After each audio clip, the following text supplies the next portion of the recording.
What's the best episode of the Enhanced SMP? Is it when we went to the Quantum Realm, fought Infinity Ultron, or when the boys pounded potions at the bar? Be sure to stick around because we drop some cool lore bits and share some cool behind the scenes stuff never heard before.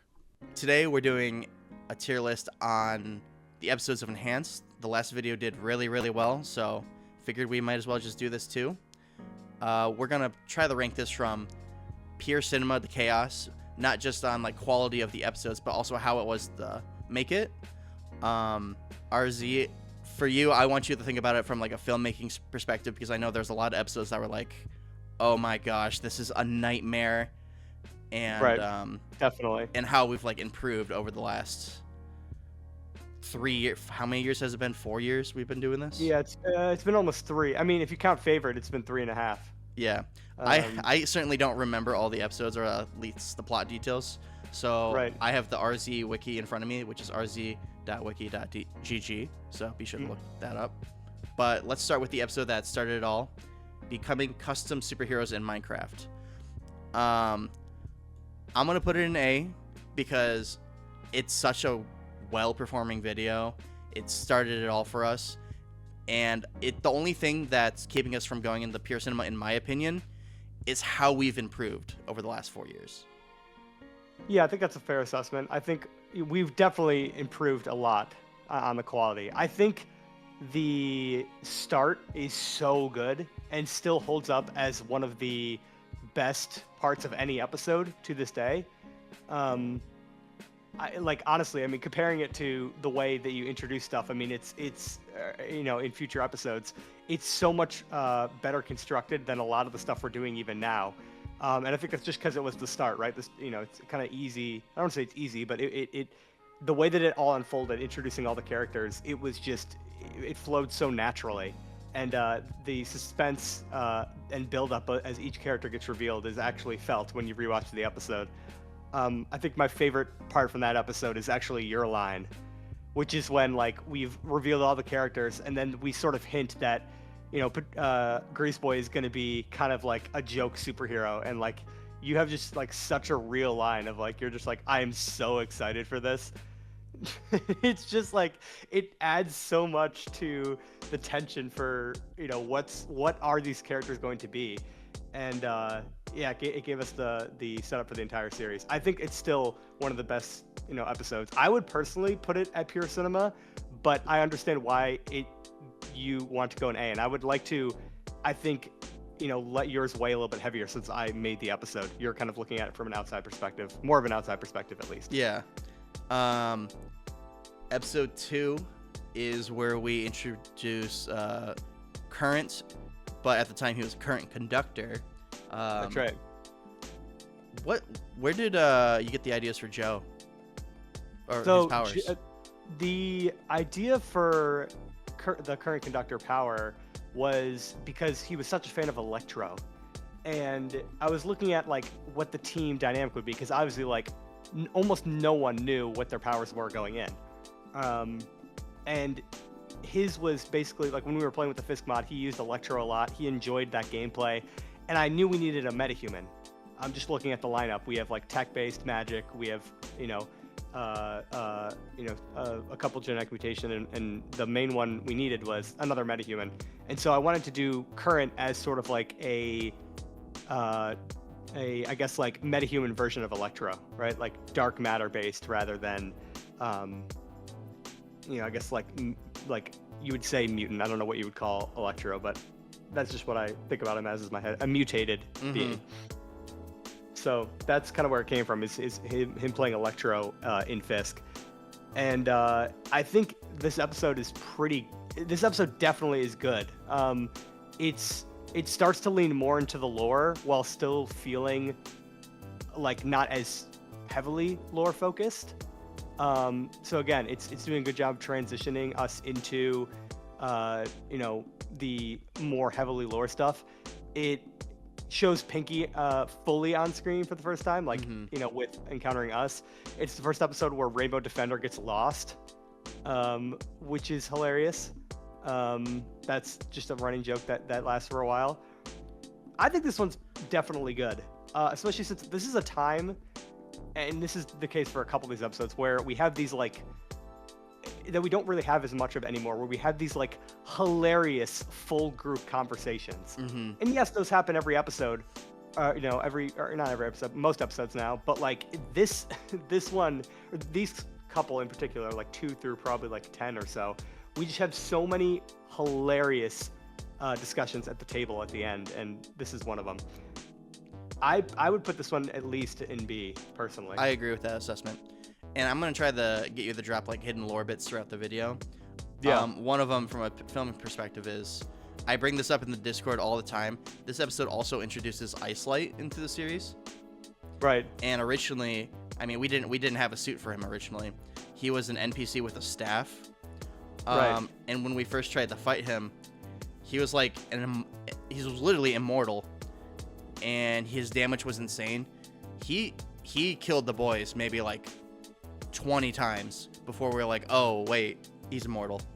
Yeah, I thought for a while that we were just terrible, and then I realized that I honestly forgot that happened, to be honest.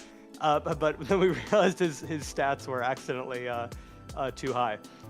But yeah, that's right. Isolate was a really, really crazy character. I think an underrated character, at least in terms of his feats. Yeah. Third episode, we have our first jailbreak of the series, one of many to come. I think we meet Dr. V, or we at least fight him, right? Yeah, so this is the one where Dr. V at the end gets his powers. Yeah. Yeah. So essentially, the episode like kind of begins with us going to the Ross Ferry Mansion, and fighting Red Glare. Yes. And as well as an army. This has got to be, to this day, one of the funniest episodes of the entire series. It not only do we like have our first jailbreak and we argue a lot about it with Pinky, but we then like have this hilarious post-fight discussion where we're trying to figure out like what exactly is going on, right? Like we're piecing together like all the different things that happen in the city, right? We piece together the information of the video footage from the Ultron bot, right? And then, of course, like you were saying, at the end, Dr. V gets his powers. One of the things that, if you rewatch that our post discussion, which starts at about like 11:40 or so, it is so good. It is genuinely hilarious. Like I go back and watch this sometimes just for a good laugh, like personally. Like it's everyone in the scene is so funny.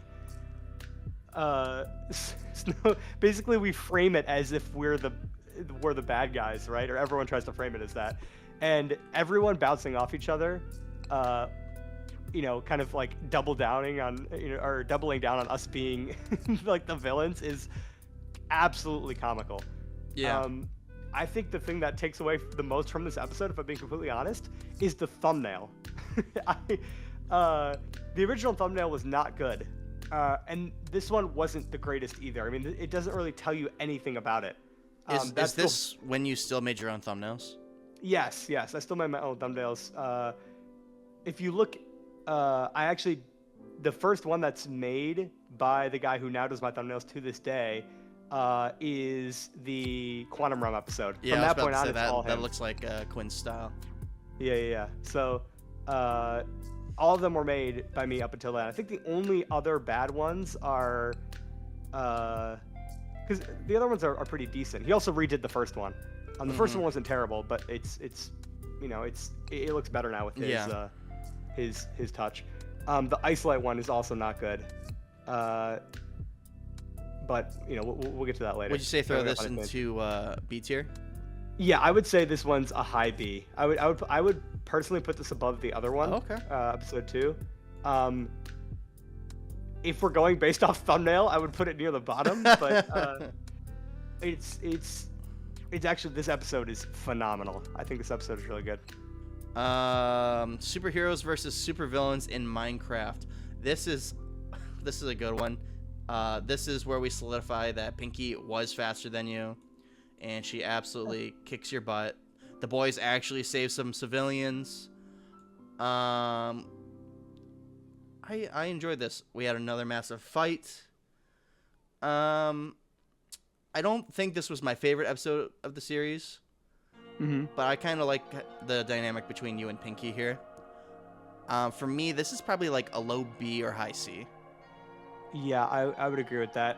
When you talk about how difficult this one was to do as well, the replay mode, this is when the replay mode really started getting to me, because replay in 1.7.10 is atrociously bad with Fisk, because you have to set up in each episode to make sure that before we start filming, everyone has to have their helmets off, right? Otherwise, the players don't properly render. You also can't rewind at all. So I have to set up these shots essentially like in one take. And if not, I have to reload the entire file. And I can't skip ahead because that breaks all the rendering. So like I have to fast forward to these points. And these episodes took me I'm talking like 10 hours of just replay. Oh my gosh. And not 10 hours of recording, but just 10 hours of going through it, trying to find the moments that I missed that will help explain the episode, right? And it's especially tough for one like this where I'm not actually there for all the shots. I think I was actually playing Dr. V in this episode. And so it was kind of difficult to, sort of pinpoint where everyone was in replay without going back multiple times, if that makes sense. A lot of people like this one because they were obsessed with the slow motion vision. To this day, people are still obsessed with the slow motion vision. Yeah. It's because it's not that interesting to me. Like, it slows everything down, but everyone wants. I don't get it. Like, people to this day are just like, come on, use flash time, make it so everything else stops. Like, it's just boring. I don't get it. Like, in this episode, it's fine because we're both moving at super fast speed and it works, right? Because we're two speedsters.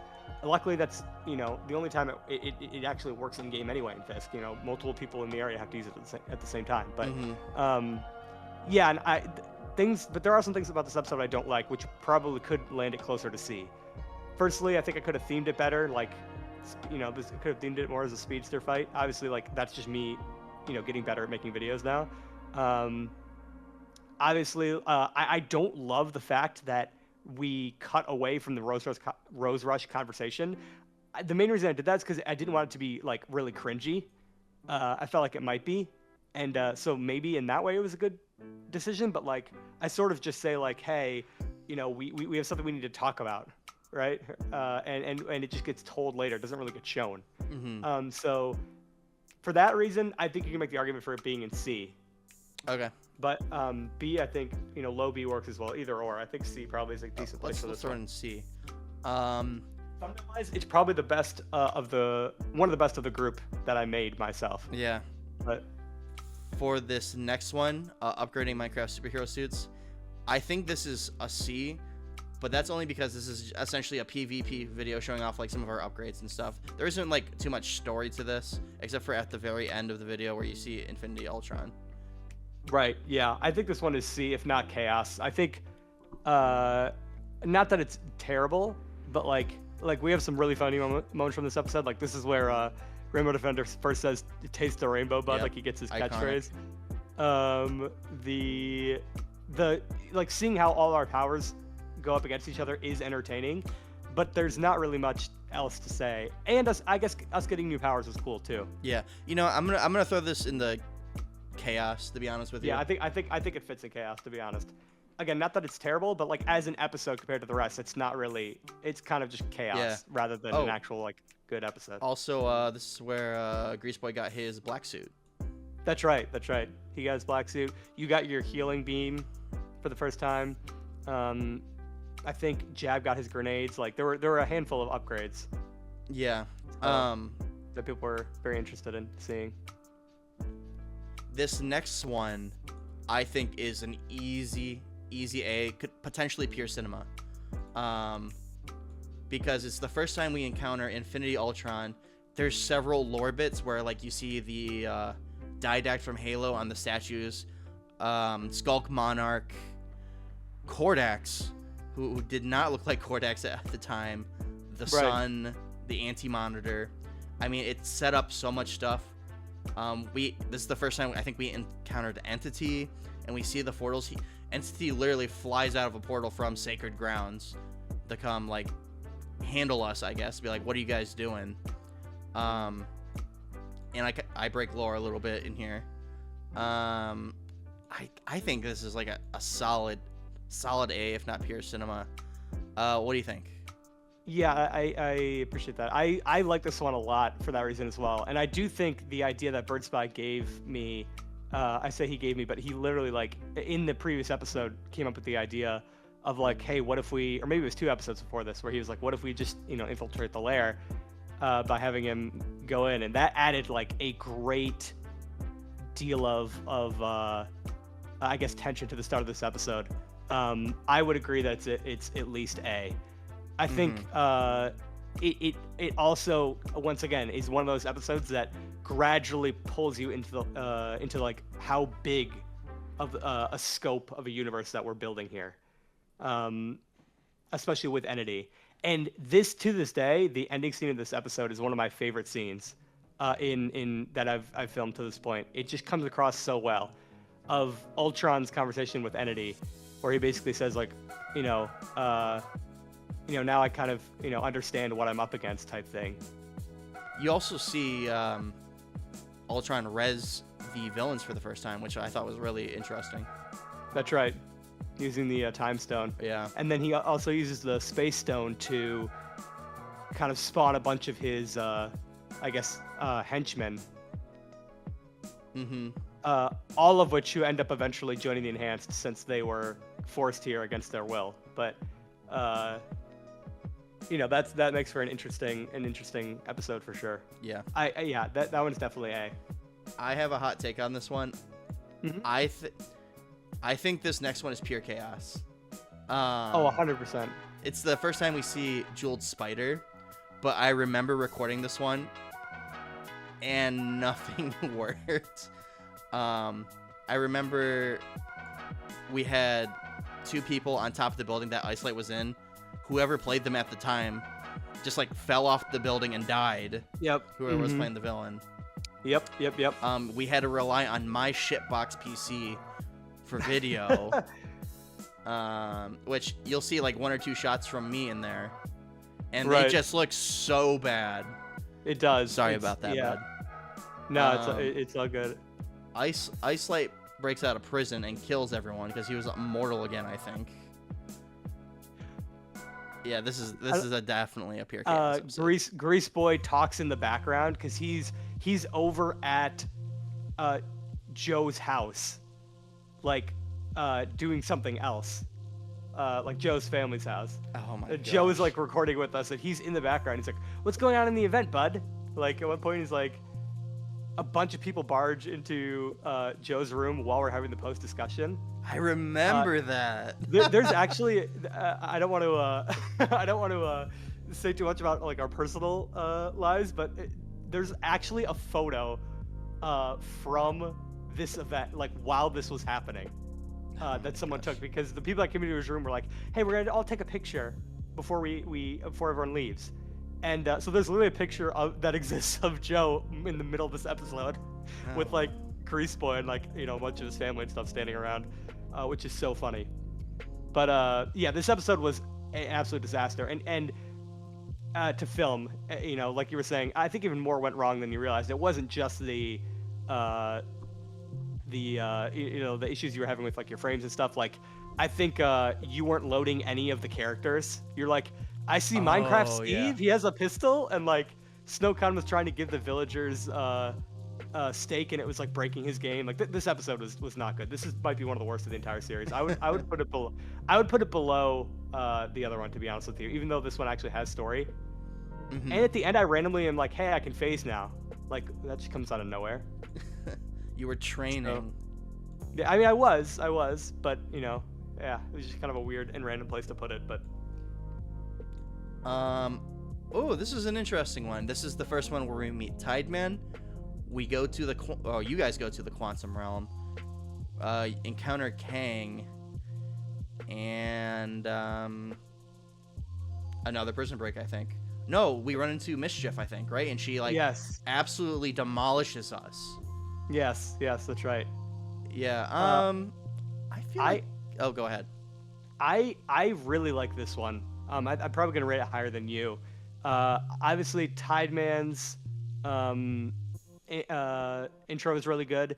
This is actually the first episode where we use animation as well, where we go to the quantum realm, which is great. I think our first encounter in the quantum realm is pretty cool as well, like first encounter with Kang. I think it could have been done a little better. And again, compared to some of the stuff today, it's probably doesn't quite hold up as well. But I still think this is definitely a slightly underrated episode. And at the end, I do get the Tacan device and get my lightning sword. Or at the end of, I guess, the quantum realm part. Yeah, the mischief art was a bit chaotic and maybe doesn't fit with the rest of the episode as well. And for that, could probably be brought down a little bit. But it does set up, I think, good stuff to come. So, where would you rate this one? I'm curious. I would probably like rank it. I probably just right there, to be honest with you. Yeah, I would say like the lowest A or high B, either or. It's pretty good. I know. I'm gonna do high B. I'm gonna do a very high B. Yeah, I think that's fair. The next one though, I think it's pure cinema. It is so funny. Points off for me not being there. But you guys encounter mischief at the bar. Joe and Snowcon commit. They kill villagers. We see potentially you from the future in the bar. Any comments on that? I got no comments, and that's what people say, like that's like, very similar theory, skins. I don't know. Joe has no Riz comes from this episode. That's right. Lots of iconic moments. We meet General Rofflin, whose variant is King Rofflin from Favored. Scrubbing through the entire thing right now. Right. Super Potato Boy learns he has a fire weakness. Right. Also, the post-bar conversation is really funny as well. Yes. Again, another like hilarious post-discussion. Like Grease Boy theorizing that Ultron planned this. That he planted girls at the bar to get us off track on figuring out like who he is and what he's up to. I mean, stuff, and he was so technically right. Yeah, I mean, he sort of was. Ember Herald and Mischief there. That's right. And also Entity having a brief little discussion with Ultron at the end and fight with Pinky. Yeah. He then sends off. People were confused about this part. I do regret the way this was filmed. What Ultron actually does at the end of this episode is when they sort of get locked in a telekinetic battle for Rose Rush, and to save her, Ultron uses the Space Stone to portal her away. Oh. That's sort of what actually happens in that scene. I think some people were like thought that she actually just got killed, when in reality she was teleported basically out into the city, which is why Entity is hunting her in the next episode. Something that people forget about this episode is that this was actually the second take. This is the first episode that went so poorly that we couldn't do it. I actually was like so upset after we filmed this episode. I think I was originally in the first take we did this. I think you were, and it was bad. I mean, it didn't make enough sense. All the NPCs like broke and didn't do anything. Well, they all got murdered. Yeah, well, they all got murdered, but then a bunch of them, like their stats and stuff reset. Like so many things went wrong that this episode, I think, cannot be pure cinema. As funny as it is, I'd say it's an A, but it can't go into pure cinema. It just wouldn't. It just doesn't belong. So there. Would you say below these two? Yeah, I would put it there. Okay. That's where I would put it. I still think the first one goes in pure cinema, but that's just my opinion. We can re-rank at the end. Yeah, we could re-rank at the end. That's one of the only ones I'd probably rebalance so far. Okay, the next one, we get introduced to Code Racer. He's chasing Pinky around the... what's it called? The subways. Code Racer, yep. Yeah, Code Racer is chasing Pinky around the subways. And then we have a massive brawl with literally everyone. I am convinced to this day Code Racer has the sickest suit of any character we have. Yeah, he's got a pretty cool suit. Probably B, to be honest. I think so. Yeah, there's still a few more things to say that I'm surprised you haven't said. This is the episode where I forget my TACAN device for the first time. Instant A. We do have like a brief encounter with Red Glare. This is where we kind of get more confused about what's happening with Entity. This is another one where we're interrogating prisoners. Yeah. We have a good conversation about what we think about Entity. I actually really like this lore discussion of like the theories that people throw out. We sort of are like, was that Entity? Because Entity wasn't there, and then suddenly he was. Like, it's like that's like such a real conversation of everyone being like, realization of like maybe that actually is Entity, and like maybe he's like taking our powers or something. And again, like they're not entirely off. They just don't know the whole story of like what Entity's capable of, right? And so that part's all interesting. Another thing that I'm just now remembering, scrubbing through this episode, is we actually originally held like a massive vote that we ended up cutting. I think it was actually a vote about, I don't remember exactly what it was about. Oh yeah, breaking out Ultron. And we tabled that until like the end of the series. Yes. But we did in that episode originally vote. Also, this is the first episode where it gets revealed that Joe's been trying to use V9. Classic. So this one's probably belongs right where you put it. Probably like a B. Yeah. Okay, next one, episode 11. Goodness. This is where we formally like talk with Jeweled Spider. Encounter the military. Oh, and the iconic interrogations with Rothland. We actually played this at RZ's bachelor party because we thought it was so funny. Because it was so good. It's that interrogation alone makes this episode. The reason why I don't think I can put it very high is because there's not enough focus in this episode. I agree. This episode is supposed to be about, Jeweled Spider, and it sort of by 5 minutes in is about the military instead. Now it does do a good job, at least in the thumbnail, of being about both the military and Jeweled Spider, but it doesn't have enough focus on Jeweled Spider. I think having like a whole military episode probably would have been better. Obviously, for the sake of pacing and the way that I did season 1, it made sense to do it this way. Mm-hmm. But that's kind of one of my complaints about it. Other than that, it's quite entertaining. Obviously, Jeweled Spider being introduced in a more formal way was really interesting. I think her swinging around looks awesome. I love the Fisk Hero web swing. I don't like doing it myself personally. I like watching people who know how to do it use it. Oh yeah, we are so bad with Spider Heroes. But yeah, it is what it is. This is also the episode where we kind of see Kaiza, right? Yeah, so this is a good point I'm glad you mentioned that, because this is kind of a good point to bring up.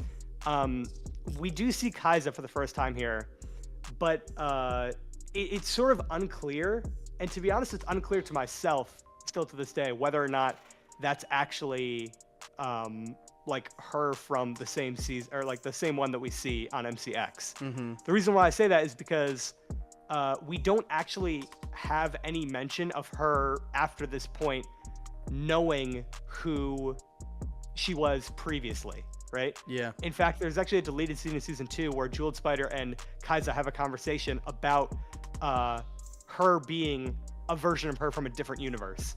And I think that makes sense if this is like an alternate Kaiza, and that's why they ended up becoming so close.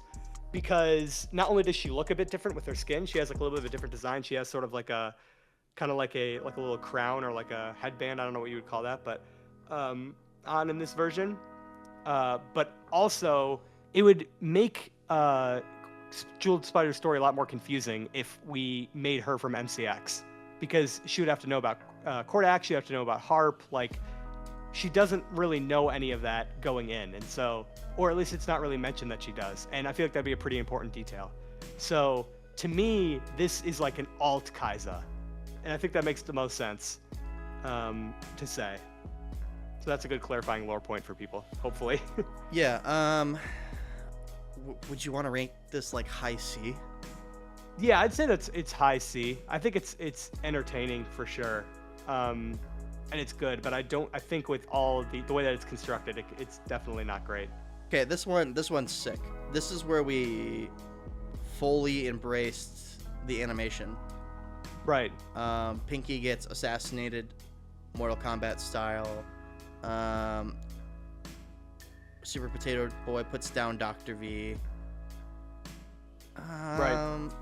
And then Entity as Code Racer kind of has a conversation with Infinity Ultron. Is like, you're not giving these heroes enough credit. And then I go to Karmatage at the end. That's right. Yeah, this one's pretty good. I don't think there were a couple things about it that I wish were different. One of the big things was the animators I worked with.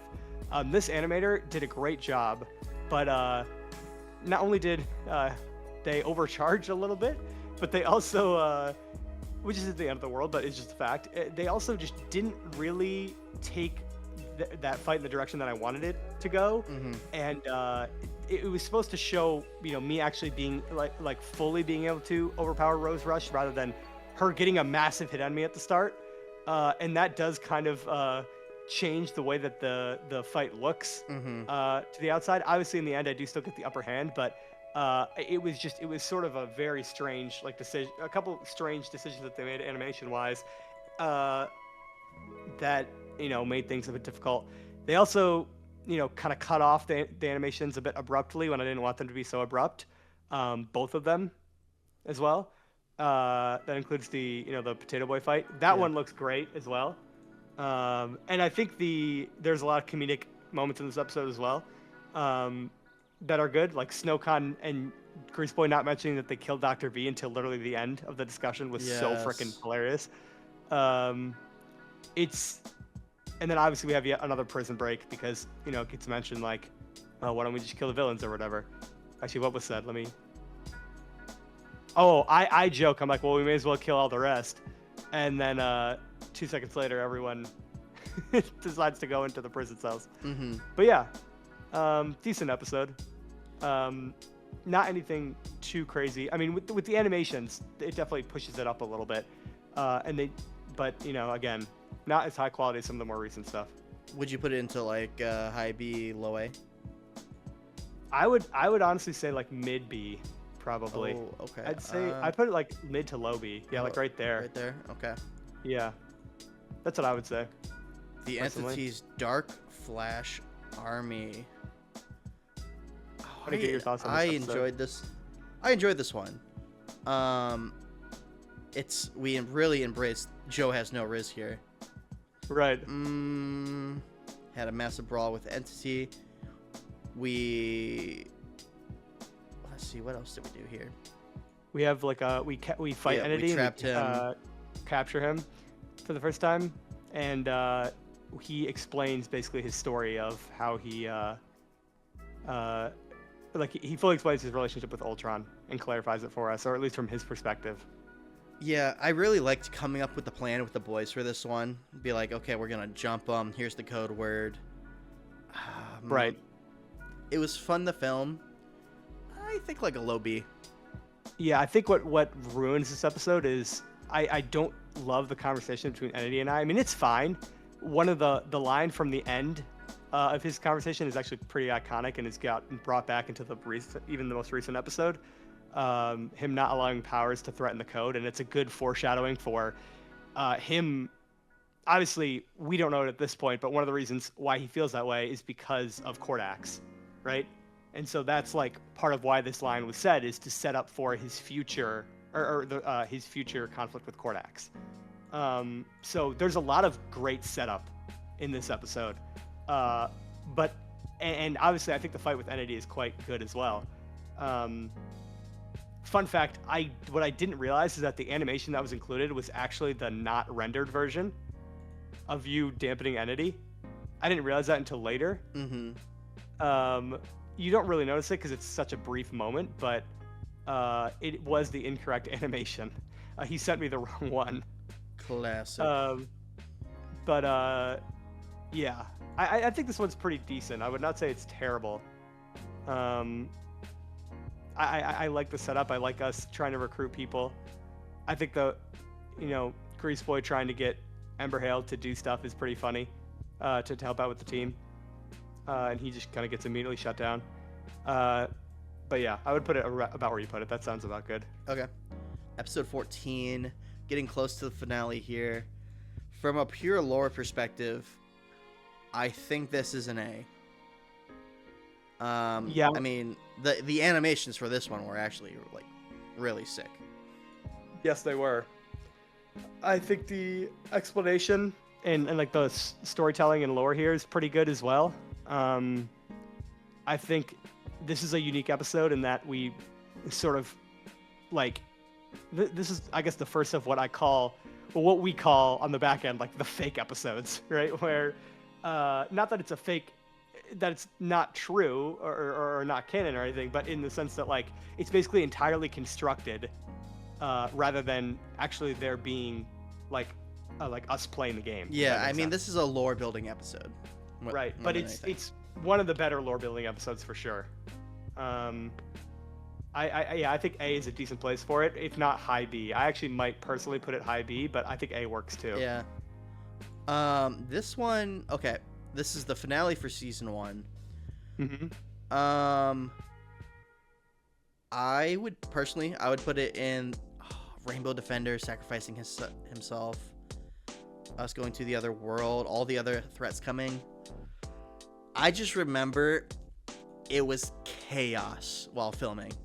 Filming it was not good. No. It was actually probably the second worst episode to film this season in terms of like, actually getting it to work out. We had patrons playing the characters for the first time here. They were playing kind of the entities threats from the other worlds, like Anti-Monitor, Undying, Skulk Monarch, like all that. So that was ended up being a bit difficult because I think at the time they were so new that they were hard to get to do the things we needed to do. They didn't really understand as much the importance of the lore. So, but it actually turned out in the end pretty good, despite all the issues. I think the episode actually came out phenomenally. I think there's a lot of great tension when we go to let out Ultron. You can just feel it in like the dialogue, right? Obviously, it's like kind of stupid that they voted to let him out. That you guys voted for that, but at the same time, it does sort of make sense. If like nothing's happening, you're like, we feel like we need to do something. So it ends up, I think, making for a really good story, and obviously pushes the story in the direction that we need to. And yes, like you said, the Rainbow Defender sacrifice at the end is really, really good. Yeah, like it's really good. And just to paint a picture of how chaotic it was, we defeated Infinity Ultron like 3 or 4 different times, and that should not have been the case. Snowcon's suit was still busted, or the Rainbow Defender suit, so he could like attack and block at the same time, which just made him impossible to knock down. Where do you think that? Oh, actually, did you go back and re-edit the portal scene to add the names of the? I did. It's a great point. I didn't remember that. Basically, I sort of had this idea when I was editing. I love that sequence, by the way. The portal scene is like one of my favorites. And it actually has like one of the most replayed moments in the entire series of like the names essentially revealing. Basically, like when Entity uses his power, they all trigger, sort of like their hidden message, right? Like when his power first passes over several of the places, with the one exception of Dragonspire, since that one was sort of at least the idea was that it was already going and it was missed, but I realized, going back and editing that wasn't the case. It was supposed to show the beam already being on, right? Which is why that one wasn't revealed. But this episode was, despite the issues, I still think really, really good. Like I would easily put this in high A, I would say. I agree. I'm gonna put this like just like right here. Fair. Fair. Okay, and then we have the start of season 2. Right? Yeah. Yeah, so we actually have, so this is a preseason episode. Yeah, this is where we see Hulkalo get killed by Kordax. Oh, Right. I actually... Which a lot of people don't know that, by the way. Yeah, There's a lot of people who actually still don't know that was when Hulkalo died. Yeah, that's Hulkalo. Joe's variant. We named Phantom Knight team leader. He's been team leader for a while, dang. Yeah, he has. Okay. And we're like building a home in the world. I loved filming this, in part because I thought Joe was crazy. For whatever reason, there was a glitch in this episode where Kordax's invisibility on his suit just wasn't working for Joe. So he could just see Kordax like standing in the cave. And we're like, what? You're crazy, dude. And then I think it's like 7 minutes and 30 seconds into the episode, I was like, you know what? My suit can like target entities if I just use like this certain thing. And then you see this this like blue electricity raise like this invisible entity, and I was like, holy mother, this is crazy. Joe is not crazy. And then you see like the red thrusters from Kordax's suit, and that was just crazy to me. I enjoyed filming this one. Yeah, it was like actually a good one to film, for sure. I think it's like since it's like kind of us playing survival, I'd put it like mid B, to be honest with you, maybe low B. I enjoyed filming it, but it was just like a lot of survival Minecraft. Yeah, it was, which isn't the worst thing though. No. So you know, I'd say wait, what'd you say, mid B? I said like mid low B, yeah. Yeah, that's probably about good. Would you go like right here? Right. Yeah. Right here? Yeah, I would go above that one. Yeah, right there. Yeah, right there. That's Okay. pretty good. That's a good spot. Oh, and speaking of chaotic episodes, preseason episode 2. We had actually, did we re-film this one? No, the base is still around this time. Yeah, so we actually completely cut. Well, we'll get to the start of that later. That's the next one. I think. That's the next episode. Yeah, but so this one actually sets up, even though it's really short. This is the shortest episode I think of the series, since again it is a preseason episode. Yeah. But it does set up a lot of lore, right? It's our first character encounter with Kordax, and it's also our first, I guess, like hints at who Kordax really is. Mm-hmm. They're kind of going over all of the characters, right, that they've now detected, right? All of us have come from another world. It hints a lot at who he actually is, right? He talks in a very concerned way about Hexios, which is cool. He sort of like lingers on Speedburst a bit at the end for a while, which is supposed to be a major hint as to like he recognizes him, obviously, because he can tell he's a variant of himself, and he knows he's about to have to fight a version of himself. This is probably going to be a slightly underrated episode. So for the fact that no one knows, or at least most people don't know, is that this episode, the start of this episode with Potato Boy, was actually filmed about a week after we did the finale. Basically, Grease Boy was just like, he's like, I'm just itching for more lore. Like, I can't believe that's like the end of the season. Like, I have to wait like several months before the next part. And I was like, yeah. And I was like, well, you know, what if I give you a little tease? He's like, sure. So this is him like fully just, all I did was like, you know what? Maybe this would be a good start to the season, right? Yeah. I literally said like, I just gave him one prompt. I was like, act like we had just come out of the portal. You're going around looking for, you know, trying to figure out what this world is all about. That's all I gave. That's the only prompt I gave him, and it fit perfectly into this episode. Mm-hmm. It actually ended up being, I think, really good. So where would you throw this? I would. It's kind of tough. I would probably put this at like a high C. I was gonna say I think this is definitely like a C. I'm gonna put it like middle of these two. And then we have the official start of the season 2 with the cool animation at the very beginning. Is this the episode I get sent off into Oblivion for 6 months? It is. Yes, it is. Yes, thank you, Tideman. Yes. Of course, we have a jailbreak. A lot of lore bits. We meet Harp for the first time. Genuinely fight Cordax for the first time. We meet Blaze in the series for the first time. This is just like a huge, huge, huge lore episode. We see Cade, R.I.P. my king, and what people may not realize at the very end, on the left side of the screen you see Scarlet Warlock, and then on also there you see Skulkwater, Reverdex, and then also Cade. So yeah, so this is like a big tease for like some of the big villains to come, including Scarlet Warlock. That was like the first iteration of him. You can see he's like unshaded, but that is still him. Yeah. And also, I think one of the things that people forget is how epic of a reveal. I mean, I don't think this is forgettable, but like, you might forget that it's in this episode. Is like I think the SnowCon reveal to this day is so good. Like, I'm gonna rewatch it right now because it's just that good. Like, I haven't seen it in a while. What would you rank this one? I would put it like this one's pretty good. Low A, mid A. Yeah. I would say mid to low A. I think this one's better than the bar episode. Yeah, I'm gonna put it right here. I'd put it there. Yeah, I'd put it there. It's pretty good. It's a good episode.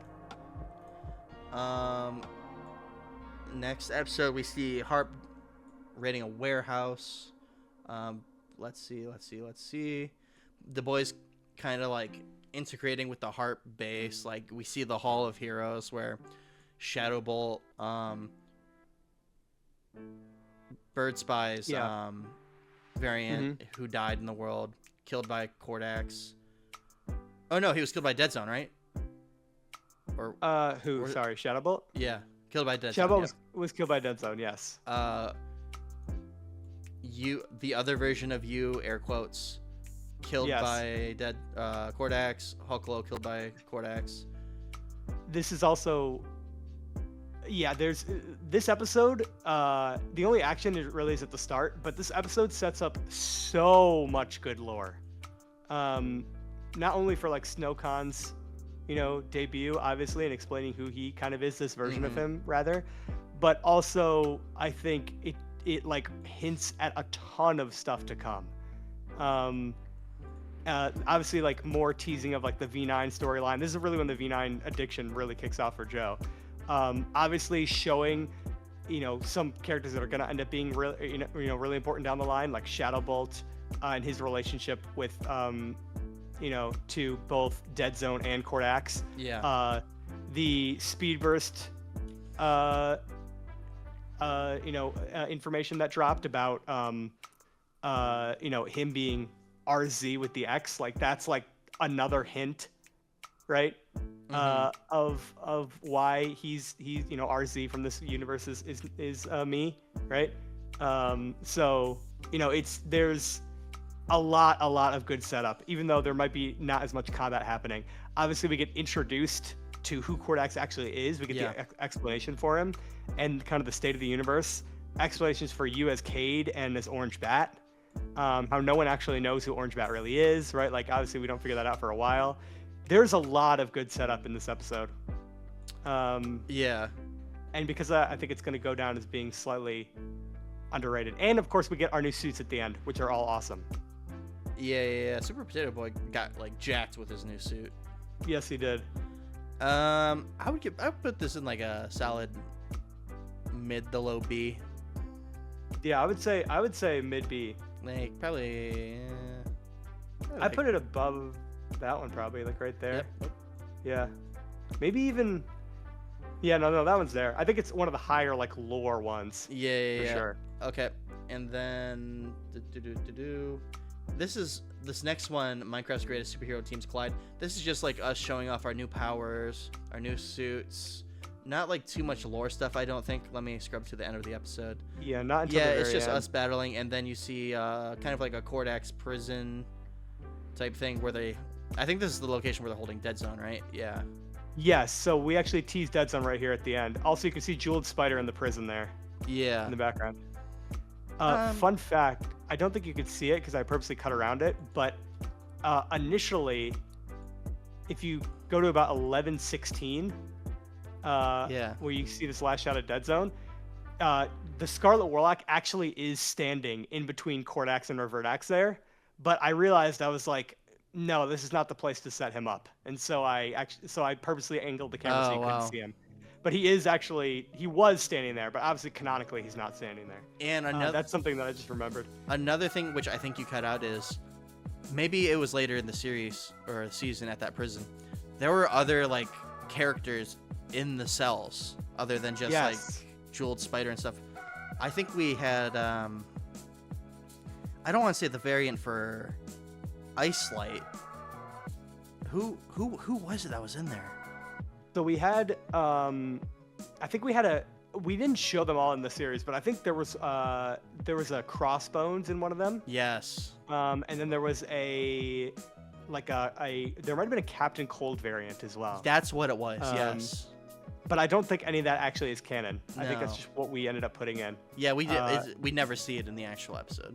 No. I'd put this in like low C, to be honest with you. Yeah, I would say I'm gonna put it low C.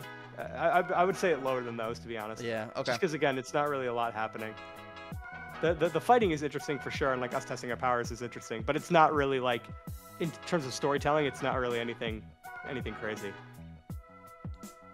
Yeah, okay, this next one, the boys accidentally released Dead Zone by freeing Jeweled Spider. This is where we fight Cade for the first time, and I guess I fight you guys. My gosh, dude, I loved playing Cade. His suit felt so good. It's nice being a fast flyer. Yeah. After being the slowest character in the series. Yeah. I mean, it makes sense, right? Mages aren't fast flyers. Yeah, Snowcount assassinates Reverdax. Right. This is a good one. It is a good one. It has some entertaining bits. I think the end bit with Cade at the end is, I don't know why I said end twice. The end bit with Cade is pretty good too. Mm-hmm. It's good setup and shows, that it's you. I think the only thing one of the things I would potentially change about this episode is maybe emphasizing, a little bit more, or not emphasizing, like explaining a little bit in clearer details, like the past with Reverdax. But that's really it. Other than that, I mean, this one's pretty decent, honestly. Yeah, I think it's a pretty good one. I think, and obviously we break out Jeweled Spider as well. Yeah. I'm gonna throw this like right here. Yeah, that's about where I'd put that. This next one is where Cordax, Cade, and a bunch of the patrons drones go into they go into into a bunch of Skull Caves to fight some wardens and stuff like that, which, interesting enough, this is a version of the game in which the Skulk wasn't around, so we had to find a mod that added wardens and everything else back into the game. Right. And if you remember, filming this episode was awful because, for whatever reason, the mod is horribly balanced. So we had to make it seem like we had to do a little bit of back-end work. Like, Cordax's suit was literally designed for the Skulk, and there were scenes that were cut where he was just getting completely obliterated by the Skulk because they were just so unbalanced. But the patrons who were there, like Preston and all them, they'll remember this. They'll remember it being, who was there? So I'm actually curious now looking at the names. Aqua was there, Mega Archer. Tachyon has been around for a while, man. Chagang was there. I haven't seen him in a while. Yeah. And then we faced some mutants as well. This is sort of hinting at that there were a bunch of axe experiments that kind of, were kind of let loose into the wild, or just they kind of didn't continue, right? This was fun, I will say, filming with the group, of patrons. It was quite enjoyable. I like the way it turned out. Mm-hmm. Working with them. Obviously, there were issues with it while filming, but I think in the end it turned out pretty cool. You get to see a little bit more of how powerful Cordax is by him taking out a warden. You get to see quite a bit more of us fighting, the Skulk. Overall, it's not the greatest episode, but there's some cool moments for sure. Yeah, I also want to point out Aqua, Tachyonic, Preston. They've been with us for a long time, and they ended up getting their own characters in this latest season. Right. I mean, it was their support here that made season 2 even possible. I can't overstate how much the patrons like made what we're doing now possible, because if they didn't keep supporting, if they didn't help us film these episodes, Yeah. I don't think the channel would still be around. I'm being completely honest with you. I was like really struggling at that time, to like, financially, and like this was like a lot for me. Like they literally made season 2 possible, and I'm never gonna be able to repay them for that, honestly. Like all of you guys, the season 2 patrons, were amazing. Yeah, and now we just make Aqua grind away making animations for us. Thank you, Aqua. Well, Aqua is insanely good at it, so I'd put this one at a high C, honestly. I'll put it like right here. Yeah, that's a good spot. Okay, the next one. So this one's weird. Yeah. Because the from the title, it's poorly constructed in terms of like concept, right? Because to be honest, looking at the episode, I was like, I don't know what this is going to be about. Like I couldn't. I got much better at this as time went on, but it was really tough to make this episode what I wanted it to be, because it was so all over the place. Although the start, I think, is sick, with Prism Archer being able to like avoid Cordax, and he's kind of on the run. I think that part is really good. I think everything after that obviously is like showing the bar a little bit, and is a little bit joking. It reintroduces Pinky, Emberhale, but there's not really much to this episode, and it is honestly very chaotic. Scarlet Warlock is shown using his powers for the first time at the end to influence people's minds. And this is kind of the first time he does it like in a focused way, where he's kind of zeroing in on one individual. So again, a cool thing, but once again, not really like, with everything happening, it's like not really clear what this episode's even about. Yeah. I think this one can honestly go into chaos, just because of how incredibly unfocused it is overall. And there is more setup here, don't get me wrong. Like we find Joe cranking V9, right? Like in his bunk, right? We have we kind of get introduced to Wavebreaker. We talk a bit about Wavebreaker. Breeze Boy gets captured, right? Like it's pretty chaotic. This is a chaos episode. Don't forget about Pinky Frost. She's back. Pinky Frost. Yeah, that's right. And during the interrogation scene, they talk about the blue entity. Are we going to learn more about that blue entity? Well, the blue entity is Hexios. Yeah. So I think there's definitely more to come. We're going to learn a lot more about Hexios for sure. But yeah, I was trying to get some more lore bits out of you. Okay. I mean, I can say, people are pretty excited about the story of Hexios and where it's going, and I think this is one of the first big hints at it, right, at this episode. Kind of a random episode to be hinting at that, but this, and I guess the preseason one also hints at it, but there's a lot to be said about what's going on with Hexios, and that I think people need to be hyped for that, because it's going to be, it's not what you think. The payoff's going to be huge, boys. Hexios fans, it's time to cook. I always like the name of this next one, The Walking Dead Zone. Yeah. I need to scrub through this. I forget what this is. I'm surprised because this was another big patron event. Yeah. Yeah, this is Dead Zone's debut. Going back, this episode, like I was thinking about this earlier, I think this episode in the transition into the next one is one of the best in the entire series. Like this episode blends two completely different storylines together seamlessly. And I don't think I've been able to do it since. Not only is Dead Zone like an awesome character, but this episode Thunder Crash, hilarious. Like we'll get to that in a minute, but like this episode begins, let's just go from the beginning. This episode begins with Pinky tagging the truck holding Dead Zone's dagger, and we have to go investigate because we don't know that that's what's being shipped by Axe. We have a hilarious setup moment where Joe tries to take V9. He crashes into the Snowcon crashes into the pool, and then we end up having this very comical fight, while also still being simultaneously epic and intimidating with Dead Zone's debut. Yeah. The combat is like in this episode is the perfect blend of like comedy and like seriousness, of like Dead Zone being extremely badass and like breaking through the glass and like taking his dagger and dampening us and showing why he's a big threat to Harp, right? Yeah. Me getting dampened, and Snowcon legitimately not being able to see Dead Zone.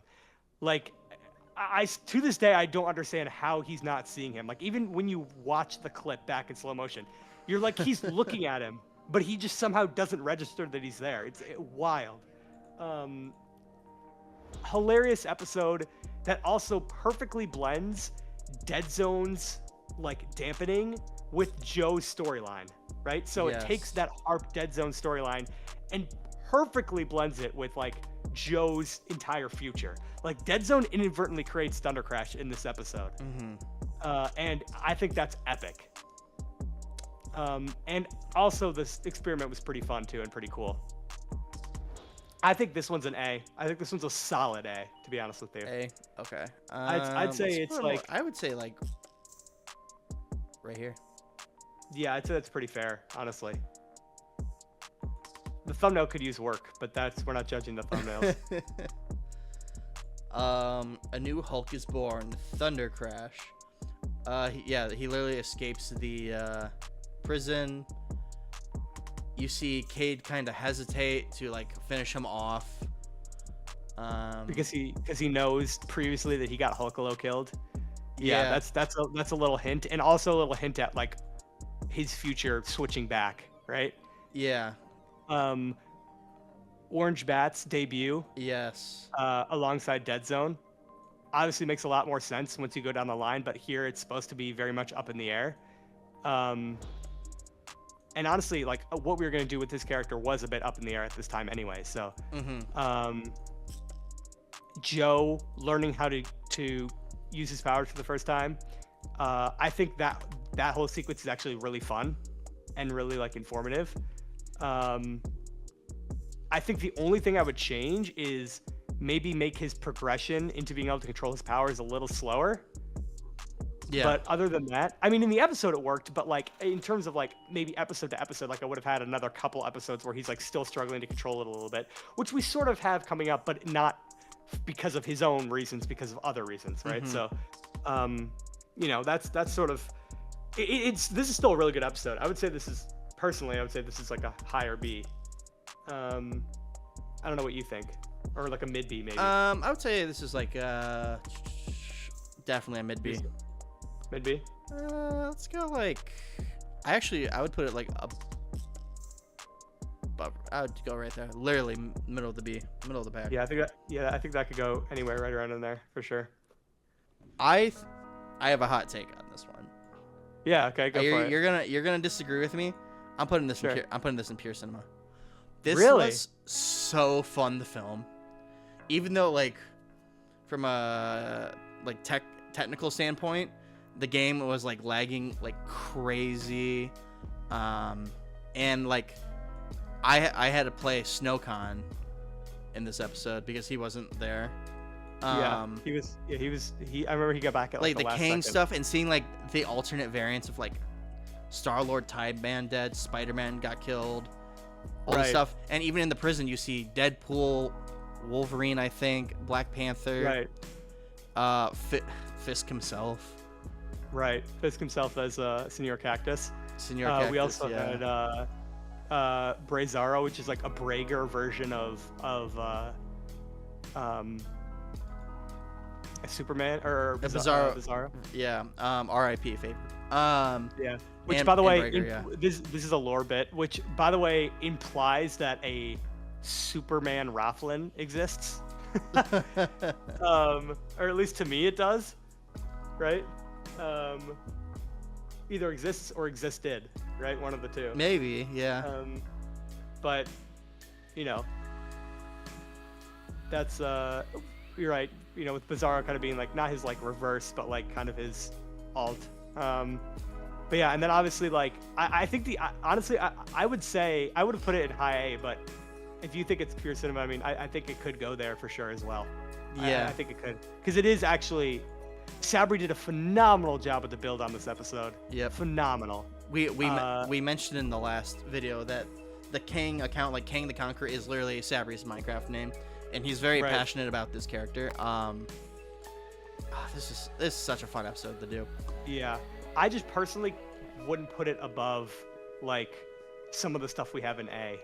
That's fair. I'm gonna put it like right here. That's why maybe we need to rebalance. Like maybe like we take the top 3 in pure, or at least that one, or at least how about that? At least those top ones. That feels better to me, to be honest with you. Okay. Man, I'm still so upset. I won't say I'm upset that you cut Snowcon having Mjolnir. Yeah, I think that would have been the biggest and funniest prank of all time. You know, if he didn't go as dark as he did in terms of like wanting to kill people and like being as arrogant as he was, I think that could have been a like really interesting story and a different unique direction for his character to go from like an archer to like an Asgardian, like not Asgardian, but like a like you know, like a worthy character. But his arc didn't go that direction, and it clearly wasn't, and that's why we had to cut it. Like it doesn't make any sense for him to be worthy. Like he's not worthy. He's not.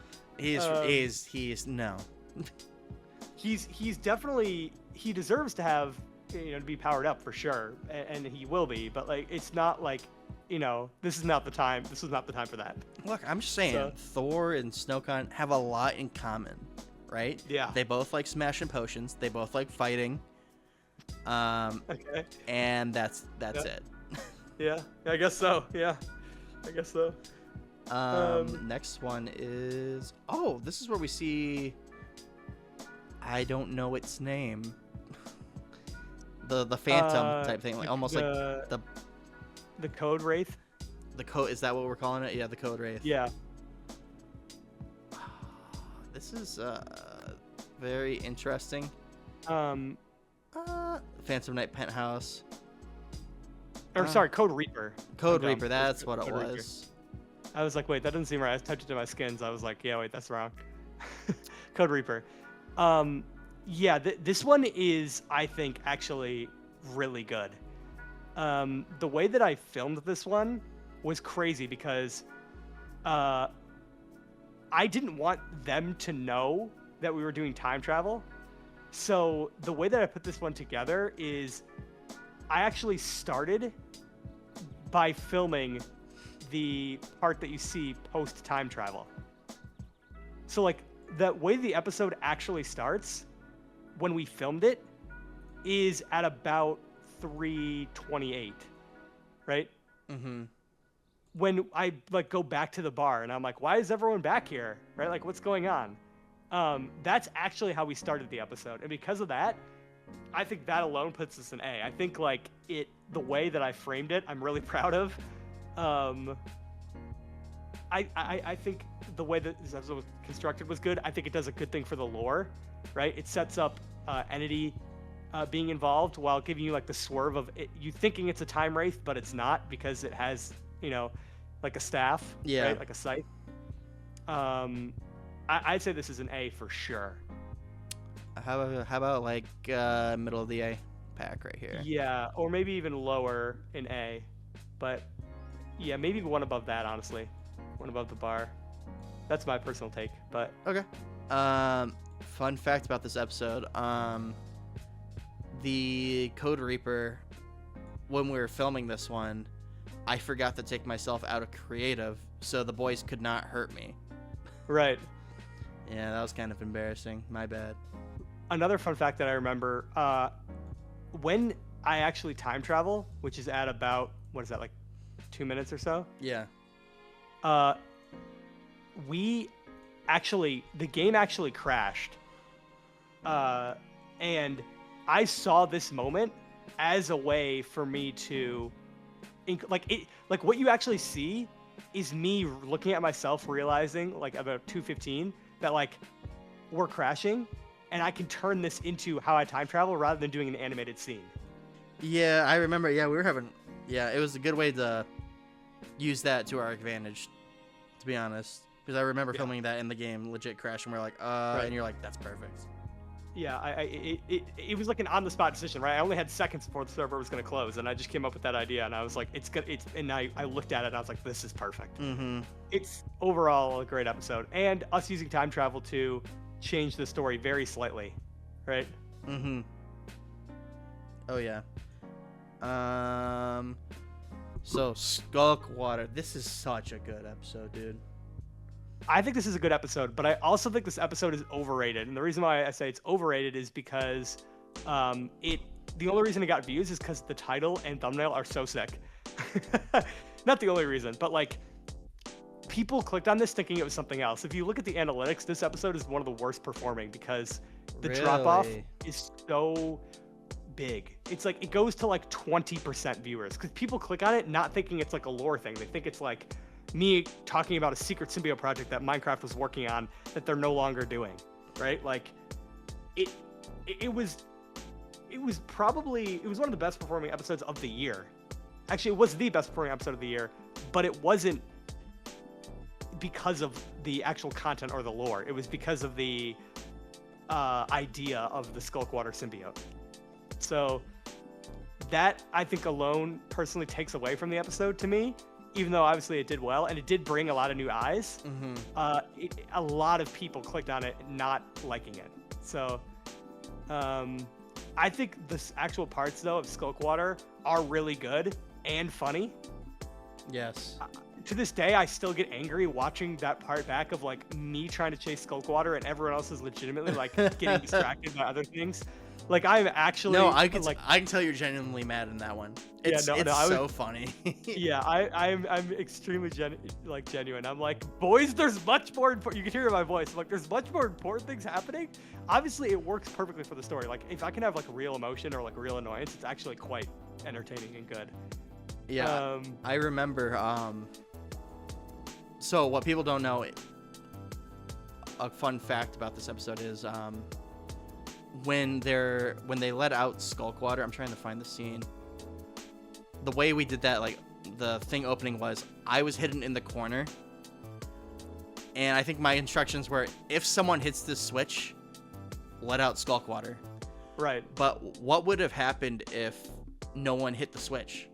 To be honest with you, I went into that knowing for a fact that there was no universe where no one would hit the switch.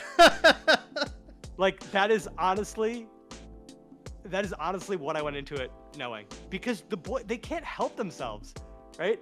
They see a switch, they have to hit it. Yeah. Right? They have to know what it does. And so if you don't mark it and you just put like a switch, even in normal Minecraft, this is like something that people do, right? Like if you just have a switch, like you're curious enough to press it, right? Oh my gosh, yeah. On top of the boys being super greedy and thinking maybe they can get some loot or something by clicking something, you know, I knew for a fact someone was hitting the switch. I just knew it. There was actually in my head no universe. I had no alternate plan. That was actually it was a for sure bet. Yes, it was. It really was. Again, the episode performed super well, but that's the only thing, or the big thing that takes away from it for me, is that it sort of doesn't really get the recognition it does for, you know, the lore. The ending, actually, I think is really good and has one of the highest, most replayable moments of the series because of the setup with Skulkwater and his true importance. And that's what I think makes this episode good. Is like the Skulkwater does have like a really big importance to season 2, in that he's basically the only thing preventing Entity from, or like I guess his Skulk experiments rather, are the only thing preventing Entity from like regularly visiting or taking out Cordax himself. Like he's got other stuff going on, obviously, but he would probably get more involved with Cordax if he knew, right, that or wasn't being, I guess, protected by characters like Skulkwater and just the Skulk symbiotes. So, okay, where would you throw this? I would say this is either high B. Yeah, I'd probably put this at like a higher B. That's crazy. High to mid. Yeah, that's my personal opinion. I do really like the ending though. Why? Where would you put it in A? I would put it at the like lowest A. Okay, I mean that works too. Honestly, that works too. It really does. I just think it's slightly overrated because of all the things That's insane. that happen. Oh, this is interesting. The next one did really well. What? Oh, this is where you get the tachyon. Yeah, like the so this genuine one, full-on tachyon. yes, this is a really really good episode. I think all the Flash episodes are good because like it. Well, firstly, it's what the audience likes, right? Like I'm the Flash, so the audience likes the Flash, right? Mm-hmm. And it whenever I can do like heavy lore stuff with the speedsters, it like everyone is a big fan of it. And I can do a lot more when it's an episode about me anyway because it's me, so I can film like whatever extra stuff I need, right? So I can make it it's a lot easier to film big lore episodes about speedsters. The only thing that makes this one not better to me is the fact that I guess like at the start, like we're sort of building up to the suit, right? The episode, although it does have like the idea of the suit charging being in the background the whole time, it does kind of make the start of the episode for newer viewers feel kind of weird because we're talking about this new suit, but like I'm not able to use it yet. So like then the episode almost immediately becomes about not the new suit, even though again it's still in the conversation. It's just not the forefront, right? And so that's the biggest takeaway from this episode, or the biggest downside. But it does come with a huge payoff. I think the reveal of the suit is awesome. One of my favorite shots in the whole series is Blaze being like, "Is that a new suit?" And I'm like, "It might be." And then I take off running, and it's like. Watching that scene, I think it's at about, let me see, where is that? Like 7, or it's like 8, like right around 8 minutes, 7:55. Yeah, I see it. Yeah, and then at about 8:03, the power of the suit is just shown simply in that shot. Like the power and speed. I don't think I feel faster at any point in the series than at 8:03, when I just like blow by Blaze and just like perfectly cut around the corner. It just looks so good. Wait, Blaze had speed sickness? Bruh. Yeah, that was not canon. That's yeah. The boys ripping V9. Yeah, they were like ripping V9 as a joke. We also in this episode have the reveal of Power Nap for the first time. Obviously, we didn't know at the time she was Power Nap, but this is her essentially, with her memory still, saving me from Cordax, right? And you know, her seeing Cordax for the first time in years, and Cordax being utterly speechless, right? Not even realizing she was gonna be here, right? Yeah. And so that sets up for my like escape, right? It's actually, I think, a really really good scene. One of my favorite scenes. Obviously, I'm biased, but did she have full-on powers in Fisk? So it wasn't added until like the very end.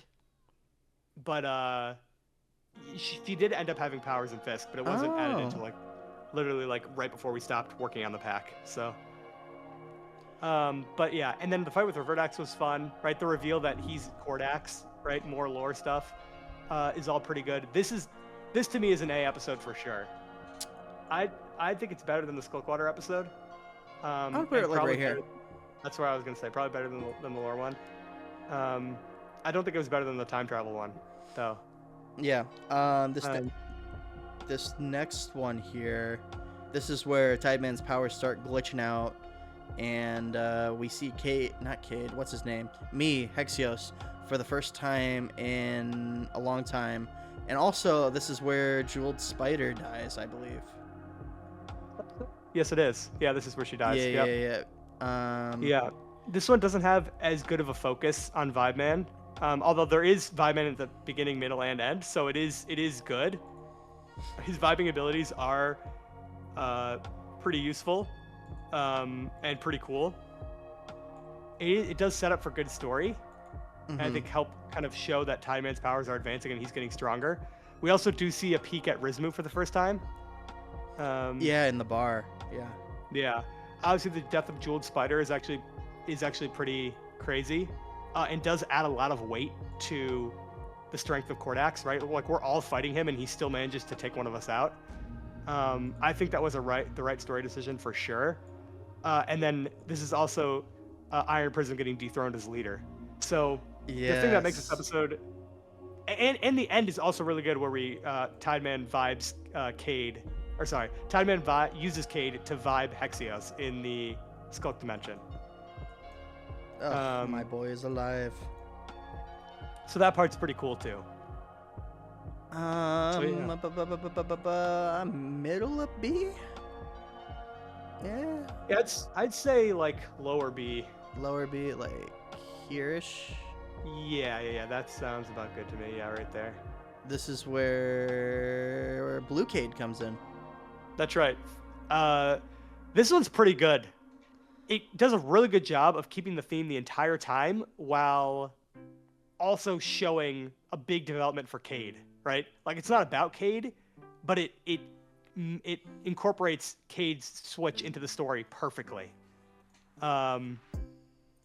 I love the explanation about like the conversation, like the very real conversation between you guys and the Lantern, or about like the Lantern lore. Mm-hmm. It's not only funny, but like it actually like tells a lot about the story, and like what you need to know. So I don't know about you, but I like that bit a lot. And again, it blends perfectly with like you switching sides, right? Yeah, I liked finally being able to join the boys and not being on the back end. Yeah. You've been forced to be on the back end a lot, so that ended up being, I think, the right decision. So, and obviously I think the factory was pretty cool and pretty fun. We get hint at the Skittle Buster suit. Right, we do hint at that. I think it's like a mid B again. Or would you rank it higher? I would say like a mid to high B. It's not like crazy, I guess. Like I would put it, yeah, mid is probably better, mid B, like right there. Maybe one above that. Either way, right in there is good to me. Okay. Whichever you think. I think that's fine. Nah. Maybe one behind that actually. Maybe one behind. You're right. Okay. I think I've said it a couple of times now, but this one is pure cinema. It has to be. It has to be. I think you're right. I think you're right. The reveal was crazy, dude. We were so fucking on to you. Like I wish you showed more from the bar scene. This is the episode where it reveals that Speedburst was kidnapped by Kordax and Kordax took his place, and it kind of reveals that he's his own variant. Right. And from the get-go, the way, I think you kind of hear it in the episode, but the way you started talking is like very monotone.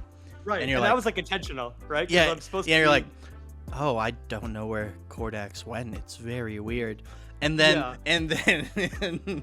think Snowcon goes, "Are you okay, bud? Like, why are you talking so weird?" And you're like, "What? Huh?"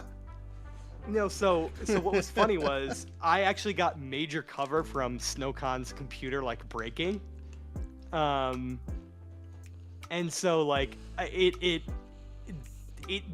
that episode, or this episode, specifically that part, is so good because people are like suspicious of me, as you're supposed to be, right? But you know, like it's so real, the confusion, and Snowcon gives me the perfect out by his computer freaking out.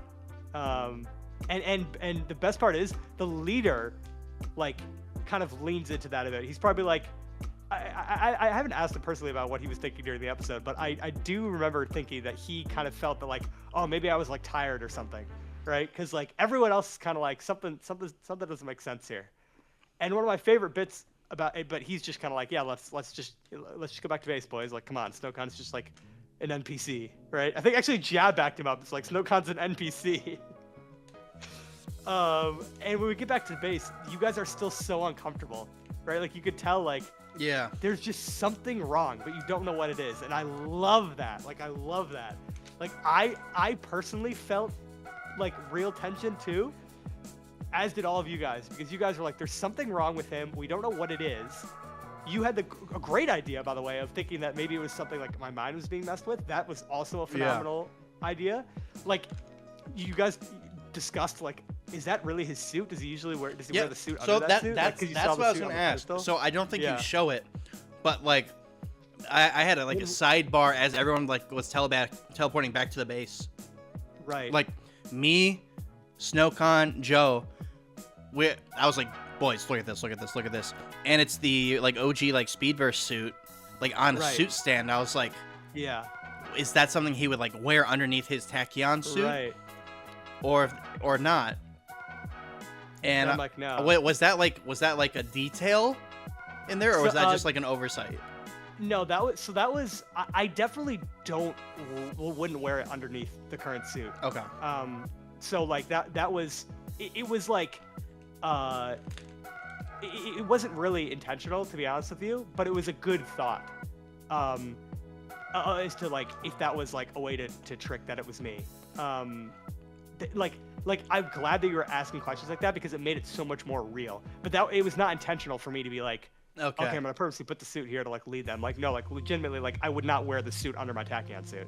Or like I think our thought process was like if he says he has his suit on underneath the Tachyon suit, right? He's a liar. We're gonna right. Yeah. No, that makes perfect sense. And that's what's great. And even in that part, if you go to about like 9:56 or so, or 9:50, yeah, you could like you guys are discussing it clearly in like slash message trying to figure it out, and Snowcon literally says out loud, and I kept it in because it's that good, where he goes like, he's like, I don't know if this is part of the story or not. He's like, I'm like actually confused, and like it's like that's how good this episode was, and the tension is so real when I'm like I have to figure out how to get out of here. Like I genuinely didn't know how I was gonna like escape. Bro. And it was the perfect scene of like, you're like, you know, everyone has guns pointed, they have Glocks pointed, they're surrounding me. Bro, if Bird Spy didn't say anything, you would have been screwed. Yeah, you're totally right. Because he was like, Kate, drop him. I was like, oh, I don't want. That's a terrible idea. And I knew that was gonna happen. And Joe and everyone's reactions are so real. Like Joe's like, "Oh, what the heck?" And Snowcon's like very seriously, like and like passionately, like, "Grab him, stop him!" Like it's just so good. Yeah, and the amount of gaslighting where I was like, his speed is red. What do you mean? Yeah. And you're like, you're colorblind. No, yeah, bro. No, it was good. It was really, really, really good. And the reveal at the end is good too. And like kind of with paralleling the Kordax reveal, right? With like the Savitar reveal, right? With all the different revelations I've been like hinting at throughout the entire series as to like who RZ is, really is, or sorry, who Kordax really is as RZ. And so I honestly think this goes above the Ultron one. That's my personal opinion, but this one was really, really good. Yeah, I agree. And then we have the finale for. Oh no, this is not the finale for season 2. This is kind of like another lore episode. I should have made like a category for just like lore episodes, to be honest with you. Right. This one, I do have something to say about this one, if you don't mind. Yeah. This one is weird because so it starts with like just like a little bit of retention fight, right? Breaking into the base and like seeing the Kordax base for the first time. But when you get inside and we start talking with Kordax, this episode, I think, if you enjoy the lore-based episodes, is really, really good. If you don't enjoy like lore dumps, this is not a good episode to you. But if you like, in terms of like how this is explained, in the episode at the very least, I'd say it's really, really good. I've heard people say that it's their least favorite episode, and I've heard other people say it's their favorite. Yeah. I think like Sabri told me, he's like, this is such a good lore episode. He's like, it like connects all the dots. He's like, it like makes, I think it was Sabri. He's like, it just makes a lot of things make more sense. And I was told the exact opposite by Vitamix. He was like, bro, this episode was not good. He was like, it was just so confusing. I didn't get it at all. And I think the reason he thought that is because he remembers watching it, right? And like, what people don't remember is I was like really nervous this day because there was so much happening. I was so stressed. This was like, doing this finale was a lot because we actually filmed this at the same day as the finale. So like Yes. I had to make sure the patrons in the back weren't moving. I had to talk as myself and Kordax. I had to try to get the story as straight as possible, and it didn't exactly come across the way I wanted it to in the original take. Like if you go back to the raw footage, I don't exactly explain Kordax's motivations as well as I do in post. Because I was just because I couldn't on the spot like explain myself as like intentionally as I did. And so I think Vitamix in particular remembers this episode as not being him thinking it wasn't very good because he thought Kordax's motivations were really bad. I think that comes across differently though, because to this day, Kordax is a lot of people's favorite villain. I don't know if that's biased because it's me or what, but like, I maybe it is, but like, people really like Kordax and want more of Kordax, and like, this was one of the episodes that I think solidified his storyline. Yeah. And like his connections to everything in our universe. And so it kind of depends on what you think. I personally like this episode a lot. Like I like, especially with me editing the conversation. Obviously, I didn't edit it too heavily. It was only at a couple points. Like when Blaze challenged me, typically is when I had to edit things because he was pushing really hard, which is good. That's what I want him to do. But I was so overwhelmed with everything happening that I like struggled to give a confident and believable rebuttal. And I think it comes across much better in the final episode. My personal opinion. Yeah, I agree. Any other thoughts? No, I mean, I enjoyed this episode. I like the lore episodes. Yeah. But I think part of that is just because I'm a player in the world. I don't really know where I would put this, to be honest with you. Probably. I think this one. I don't know. Go ahead. No, go ahead. What were you gonna say? I was gonna put it like. Here's the thing. You said it's some people's like favorite, and then some people's least favorite. Well, then... because some people don't like lore dumps, right? Like, yeah. But other people, it's like that's what it's all about for them. Yeah, I'd right. put So it's like like really tough. High B. That's what I was gonna say too. Yeah. I'm gonna put it like pretty high B actually. Yeah. Yeah, sure. That's pretty good. And now we have the finale for season 2. Wow. Right. We've had a lot of episodes, man. Yes, we have. Yes, we have. There's a lot. Finale of season 2. I want to hear your thoughts first. I mean, I think it's like one of the most interesting where Kordax, Skulkwater, and all of his guys go into the code, presumably fight the favored, and then like literally only one person returns. I think it's so fascinating. And then the big reveal that Kordax has 3 code books, which is Souls, Transformation, and what was the other one? Forge? Forge, that's right. Yep. It's like he was successful, mission complete. And then we had to fight him. The reveal of the Skittlebuster suit was amazing. Super Potato Boy comes back and tragically dies. A pretty heroic sacrifice. Pretty heroic sacrifice. I mean, it's the best we could do at the time. And I literally just texted you about this like a week ago. I didn't realize Gilly's character was hidden in the crowd at the very end of the season. Yeah, actually, if you look closer, there's even more characters in the crowd. Bro, what? Yeah. If you look on the right, when the crowd is actually cheering, right? So at about 14. 14 you straight can actually up? see, 1402 actually. You can actually see Impasse all the way on the right. Oh, shoot. You know what? I've never seen this character without the suit. Yeah, that's also technically tachyonic right there, but I don't know if that's canonically tachyonic. Yeah. Next to him, because it might not make that much sense. He was considered the new guy at this time. The thing is, he's cheering, but then he continues to work for Axe, so yeah, it kind of makes it sort of not canon. You can also see Cypherius. I think. Wait, that's the one you said, right? Yeah. Cypherius? Oh wait, Yeah. There's another one I see at 1412. I think white hair, red eye. I feel that was someone's character. I'm pretty sure. Let me see. Hold on. 14, 1412. White hair, red eyes. white hair, red eyes in the back left. Oh, you're right. I'm sorry. It's 411 for me. I think it just kind of bled over to 412 for you. Yeah. Yeah. You're correct. That was Greninja Scientist. Yeah. That was Greninja Scientist character. Oh yeah, I see Cypherius. And you see Yeah. Car in the crowd. Yeah, Cars in the crowd as well. Oh, this is crazy. Yeah. So there's intentionally a bunch of people in this part that's setting up for the next season. Also, So- I thought those were all NPCs at first. No, they're not. No, there's a bunch of them are actual real people. Yeah, that's crazy. Look at me learning things. And then one more reference as well that we ended up not using is, and this also sort of solidifies like her not being from this world initially, was on the far left at that same marker 1412 in the all purple.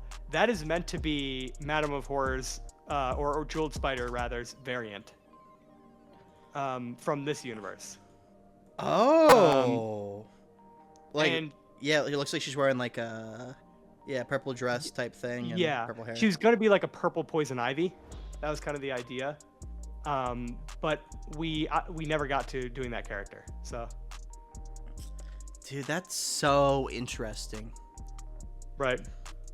Lots of little like hints and stuff, right? I would put this near the top of A. Yeah, I think it's near the top of A for sure. Oh, and one more thing we forgot to reference, Yeah. which I think you remember, but you might have forgotten probably at this point for reasons of trauma. The reference that I use for Cordax using the 3 books is actually Crimson over the Dark Cubic Lord. Oh no, I remember. And the way that you summon that monster in Yu-Gi-Oh is you need to reveal 3 cubic cards with different names, and I figured that not only would that reference that, but also that sort of is a good lore thing for the code in a way of like using all these aspects of the code at once can like corrupt you, right? In a sense, like they're not all meant to be used in tandem like that. It can kind of, do something crazy to you. Yeah. Using 3 code books all at the same time to do, transformation souls and what was the last one? I can't remember if it was Forge or if it was. Oh no, I think the last one it was Discipline. Oh, never mind. Yeah, Discipline. Yeah. Forge was at least in favored last scene. It was in Jab's possession. So. Yeah, but we took it away. Yeah. I'm gonna put this like right here. Yeah, it's pretty good one. Current day, season 3. Right. I so far I think season 3 easily the best season. Easily. You think so? I mean, everything just flows so well together.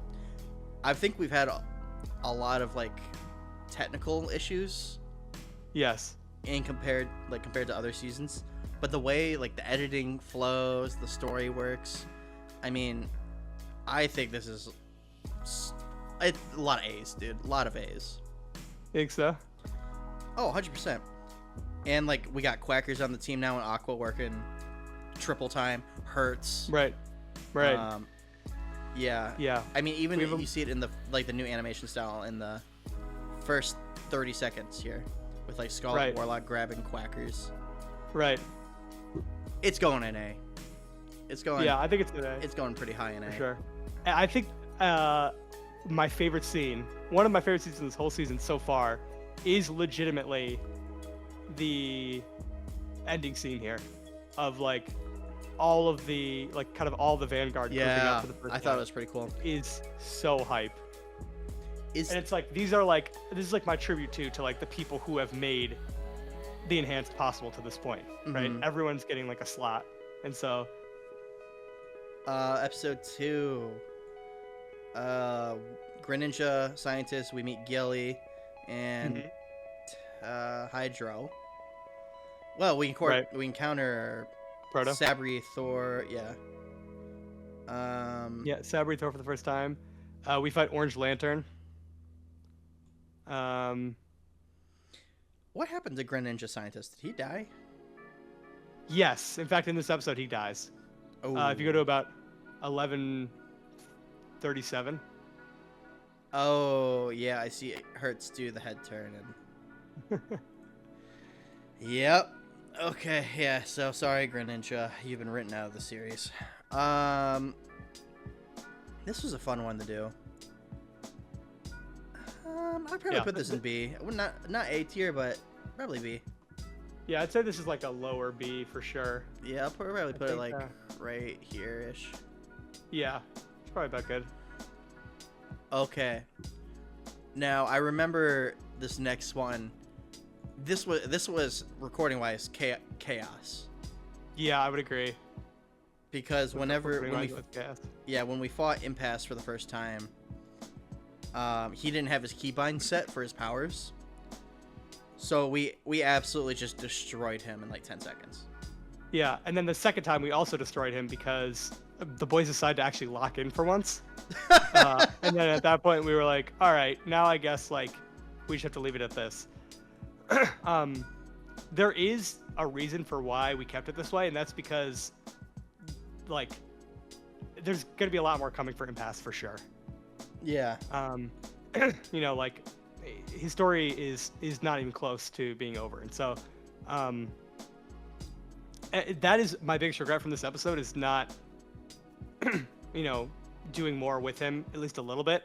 Again, that was the plan, but the boys locked in so hard on this one that we kind of had to keep it this way.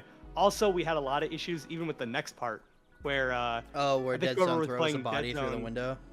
I think it was somebody who was playing. Yeah, well, that part was really cool too. Another great animation by Quackers. But we had issues with the next part with I think like playing Dead Zone, right? Like this whole next scene. Yeah. Even though it turned out really good, I actually really like how that whole scene turned out. Again, it just kind of loses focus of Impasse, right? Where Impasse is a lot more talented than he's shown to be. It's just the boys actually, for once in the series, lock in. So, and that whole sequence with us running away from Dead Zone is also really entertaining, right? Like, we're kind of being swarmed by Orange Bat and Dead Zone and Axe all at the same time, and like, we're trying to get out. We're strategically, you know, or not very strategically, like trying to escape, and people keep going back into the fight. Once again, another like comical but epic series of moments. But once again, it kind of loses the focus of the episode a lot. Yeah. And one of the things that drags it down, even though I like Impasse a lot, and he's definitely one of the, supposed to be, canonically, one of the stronger Vanguard characters. Yeah, I mean, his potential could be like, we said it in the last video, his potential could be very, very high A. Right. I mean, he could easily, like, overpower Hyperior, in theory. If he got up enough strength, yeah. Eventually. Oh, we almost got Orange Bat. But it's definitely close. Yeah, and you almost got Orange Bat, which was like not the plan, but like it just almost happened. And when things like that happen, I tend to let it go because it's like him getting captured at that point wouldn't have been the end of the world. It just would have changed when we, you know, do the reveal of Orange Bat. Yeah. So if things like that were to happen, like we would keep it that way. But and then obviously really enjoyed this. The ending scene with Rizmu and Witherblade as well. Yeah. I would also put this at a very high B, to be honest with you. Yeah, I would say... I would probably put this like right there. I might put it a little lower, personally. Really? I don't think it's as good as the Thunder Crash episode. So like right here? Or that lore episode. Honestly, I would put it probably right there. Yeah. One to the right of that one. That's what I would do. Maybe one above it. Either or. You can decide. Oh, yeah, I'll go right here. Okay. Yeah. Okay, and then we have with the Witherblade episode. Right. This one, I think this is gonna be a hot take. I don't care for the episodes where we're like kind of hanging around our houses, to be honest with you. Really? It's because we're like not. I love exploring the world, seeing new things. Right. I love seeing the new powers and stuff like that. I would put this one, like, Witherblade is by far one of my favorite characters. I would put this in like a high C. Highest of C. Fair. I think this episode one of the problems with this episode too is that I once again lost focus. The original focus of this episode was supposed to be Rizmu, but we had so little time with him in the episode that we ended up changing the focus to Witherblade because Yeah.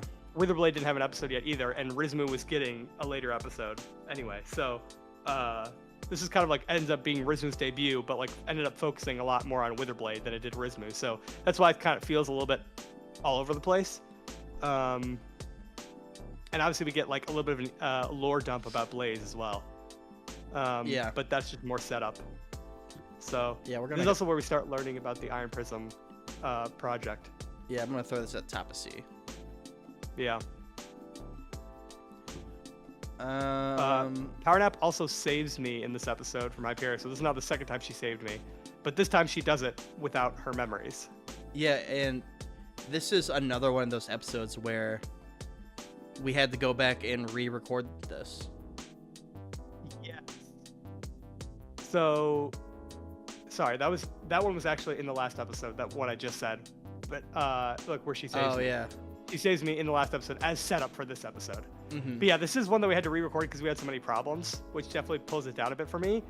But I do like the final product. Oh, yeah. It was entertaining. Us actually saving civilians is obviously a good thing. Joe meeting Lily for the first time is funny.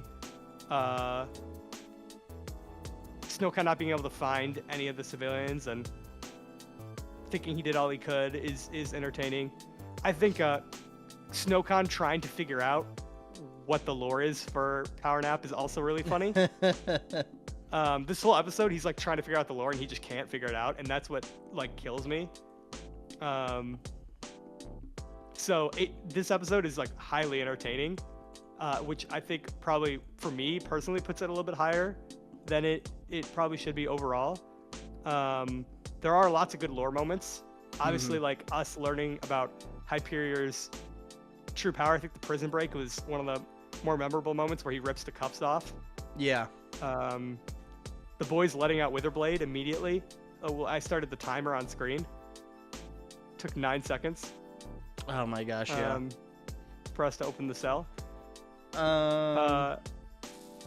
Overall, good episode. Joe getting put in prison, and then obviously it ends with me, and as you said, I think I got a text that literally said from you, you put a date in all Oh caps. yeah. And I guess you're not entirely wrong I- if you look back at it. But, I do that when you go on a side quest with Car, and for every episode I'd be like, bro, showing another date with the fiance. Come on. And people, what's funny to me is people actually do like it, like more than I thought. I thought it would just be kind of like a funny thing, right? But like, if you look at the comments, people are actually into it. That's crazy. It's like those are the top comments are like Aqua talking about how she can do things in her sleep, which is pretty funny, but then also like talking about us playing love interests. Like, Yeah. those all have like over 50 thumbs up. So this one is pretty good. It's not great, but it does keep the focus. Mhm. And it's very entertaining. I'd say it's really funny, but it's definitely not A worthy. I'd say it's like a lower B. Lower B. How about Yeah. like right here? Or do you want to go higher than that? No, I'd say that's about good, personally. That's where I would put it. Oh, the Cypherius. I really like the Cypherius episode. Me too. This one is really, really good. I think Sar does a great job of playing Cypherius here. I think, well, he voiced him. Quackers played him, actually. Quackers did an amazing job setting up the BBS scene for this. Yes. I've had multiple people come to me and be like Blaze, I think, was one specifically who came to me and was like, we need to do more of this kind of thing. Like, this is amazing. Mm-hmm. And I tend to agree. It's just kind of hard to do there's not a lot of points in the story where we can do something like this, and this is one of them. Right, so I think the reveal of you having skull powers is a perfect fit for this episode because it's code related. The orange bat reveal is fantastic. Yes. We keep the focus with Entity for the majority of the episode, or like on like code-based things. And it comes back at the end of the episode, so the focus is kept, even though we do stray a little bit from the story, or from the Cypherius part. I think this is definitely an A. This is one of my. This is like a high A for me. Yeah. To me, this is one of the more underrated episodes for sure. Is this too high, or is this that might be a little too high? But honestly, I if you want to put it there, I wouldn't say. No, I'm gonna do it. I wouldn't blame you. I might put it like personally behind the finale of season 2 or season 1. Interesting. But that's a good. I'll do that. That's what I would do. But like I think it's a really, really good episode. And the one thing that you didn't really touch on, but I think is really interesting, is the lore perspective, that there are just random people out in the world worshiping the code, that people know about its powers, and there's this literally cult following of it. For sure. This is also when Rainbow Defender just starts aura farming in these animations. Next episode is the casino heist. That casino heist. This one is really funny. Yes, I think this was like a good refresher for the boys, or just a nice change of pace for us. In the last video I did, there's a comment that said who's Ace, and it had like 10-15 likes. I think some people think that this might be just like a side episode or just like a separate video from Enhanced, but Ace has like one of the coolest powers. Yeah, he does have a pretty cool power. He is supposed to be kind of like a Gambit like variant, right? And with obviously like slightly different abilities, but I think this was an episode the boys needed. Obviously, this is a reference to the fact that we play a lot of GTA, or like we did in the past. Yeah. And this is one thing that we would do a lot, is the Diamond Casino heist. And so when I mentioned it, actually in the previous episode, you could see them get excited because they know exactly what to expect and what they're going to do. In fact, I don't tell them anything about what's going to happen. Like, them double scanning the key card is what you actually do in that GTA heist, and we didn't have to say anything, right? All we had to do is have Ace be like, boys, this part's on you. And then like Snowcone and Joe are like, yeah, we remember. Like, we have to lock in on scanning the key card at the same time, which was programmed to work, by the way. Like, you do have to scan both of them at the same time. So it's a really funny episode, but the focus does not stay because it kind of couldn't, right? Like, unless we did a lot more in the casino, which I guess we could have done looking back. It kind of changes to Dead Zone, and then there's like more conversation, and then obviously more conversation with Grease Boy. So it does lose focus a bit, and that's one of the things that drags it down for me. Again, I can't always keep the focus of the episode the whole time, right? Like, there's so much lore to get through. You kind of have to put in other things. But in this case, this is one of those ones where we end up at certain points going way off from the original idea, right? So, because we start talking about Cypherius' mask and stuff, which again is fine, but like at that point there's still 6 or 7 minutes left in the episode, right? Like, I would have probably done it a little bit differently now, but where would you put this one? I think this is a mid B. Yeah, I would agree. I was gonna say lower B. As funny as it is, I would say lower B. I feel like I'm gonna put it like right here. No, I'm gonna put it right here. I would personally, I think, put it one more low. No, that's good actually. That's good. Yeah. I forget you're on a delay. When watching the stream. Yeah. I'm just gonna throw this next one right here. I mean, there is without a doubt, if there is this is legitimately a movie. Like, and the numbers show it. This is from this season, and it's at over 250,000 views. The animations are incredible. It's just so good, dude.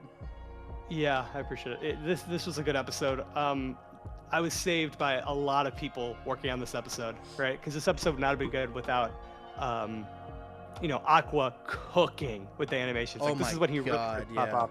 Then did an awesome job doing like the Blender cinematics for like the actual time traveling, running through the Speed Force. Yep. Right. And Quackers really helped me not only film all the Kodak scenes, but also film so many like stupid little pickup scenes that were awful to make. Like that scene of me coming out, or Kodak's coming out of the water, right? Like, we just had no good footage of that, no good angle. And like, we ended up going back to re-record it because I was like, I want every little detail to be perfect. but so much of it came out so well. And one of the things I'm most proud of is the sequence between, or the conversation between myself and Revertax in the arena. Mm-hmm. That conversation feels so real. Because obviously it wasn't, because I'm talking to myself, but it feels so incredibly real. And it's probably my best, like, in my opinion, my personal best acting moment of the series. But it's a really good episode. It turned out really, really well. What else do you have to say? I'm sure I'm missing stuff. No, I mean, you hit it, dude.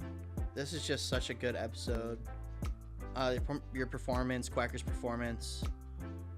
Right. Is so good. Yeah, I don't think there's like too much to say. I think it is probably the best episode of the entire series, without a doubt. Yeah, 100%. Now we have the club episode and the massive fight in the prison, not the prison, the sewers. Sewer. Yeah. Yeah. If I could just rank it on a recording perspective, chaos. 100% chaos. Yeah. Yeah. This is definitely one of the lower ones of season 3. Yeah. Without a doubt. Not that there aren't good moments, there are. But it's like, and this wasn't the plan either. Like, this was not the original plan. Like, what ended up happening was not the plan. The goal was to try to get through and rescue Tachyon. That was like what we were going to do. But when I realized we actually couldn't win, we ended up retreating. And it does end in a pretty dramatic fashion. But I'm glad the story changed this way, because I think it made for a lot more interesting setup. But in the moments to film, and if you just look at the way the episode is structured, although entertaining, it definitely could have been a little bit better. Yeah. It doesn't help that we shot this over like 3 different weeks too. Yes, we did. Yeah, this was multiple scenes. I will say it does get bonus points for us getting into the VIP area with a golf game. That was funny. That was pretty funny. Oh, look at that. He hold it. Where do you want to throw it? High C? I would say high C or like lowest B. One of the two. I'm going to throw it below the Witherblade episode. Okay. Yeah, I think we're... Yeah, I think that's probably where it goes. It's not a great episode. And I will say, it's probably the worst episode that I could have followed the best episode of the series with. So, like, it killed a lot of momentum. The thumbnail isn't good. The focus isn't great. Like, yeah, it's entertaining. Like I can watch this and still have a good time watching it back because of how entertaining everyone else is, right? And in the bar, I laugh hysterically. One of the hardest moments I laugh in the series is when rewatching is in this episode when Joe is trying to bribe his way into the bar and then gets shot in the face by a shotgun. That was pretty funny. Yeah. But that doesn't really save the episode. Yeah. In my opinion. Let's do the next one where we continue Rainbow Defender aura farming. An underrated episode in my opinion. I would agree. I think this is a great episode. The animations are fantastic by Akko once again. He's cooking. The Grease Boy parts are really entertaining. The plan was pretty good. The only problem that I had with this episode was I really struggled to not have the important fight, which is the focus of the episode, be early and not too early to where everything was just done. So I ended up splitting the fight in half between Snowcon and Dead Zone, and that does feel a little bit weird for the pacing. It ends up making sense when you watch it, but it does kind of split the episode in such an awkward way. Yeah. That it does, I feel like, take away from the episode a little bit. 100%. That being said, I still think it's really, really good. It really shows how powerful Dead Zone is while also showing how powerful the team can be, right? It doesn't really diminish anyone too much. And it actually, gives Iron Prism a lot of credit, as it should, right? This is like we talk a lot about how we think he's a vegetable, but he's also pretty skilled. Yeah, he's very skilled. Where do you want to put this? I feel like this is like a middle B episode. How about like right strictly because here? of maybe a little. Yeah, no, that's about good. I think. I would put it above the Impasse one for sure. Okay. I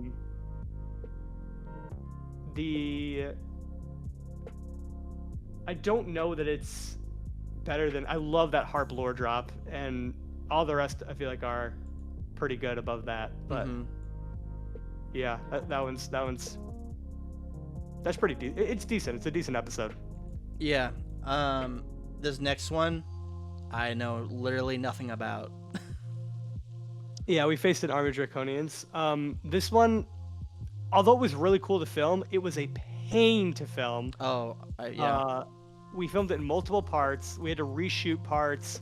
On top of that, the lore doesn't really connect with a lot of people because it's kind of like one of those like out there connections that helps move along characters like Phantom Knight, but doesn't really do a lot for the story as a whole.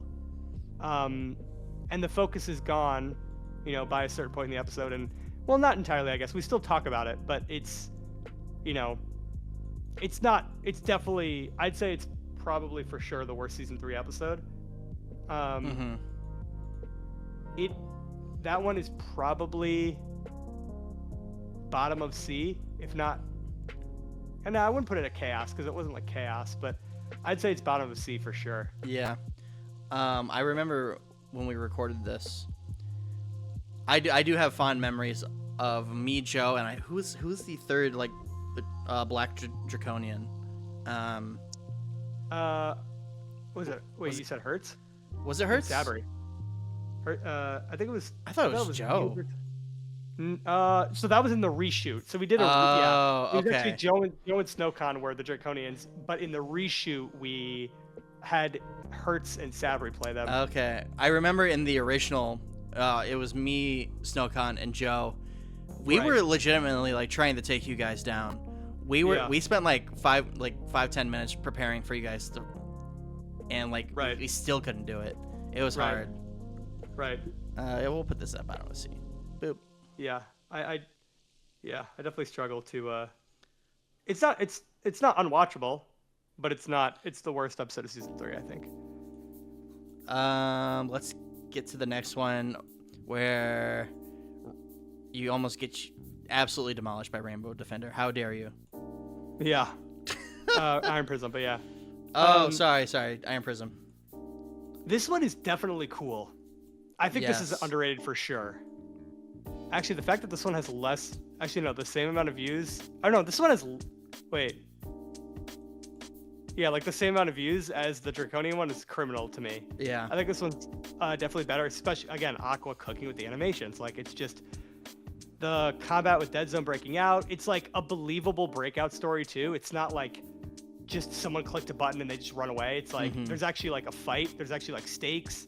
This is how the team divides. I think... everyone walking away at the end is like actually really like powerful.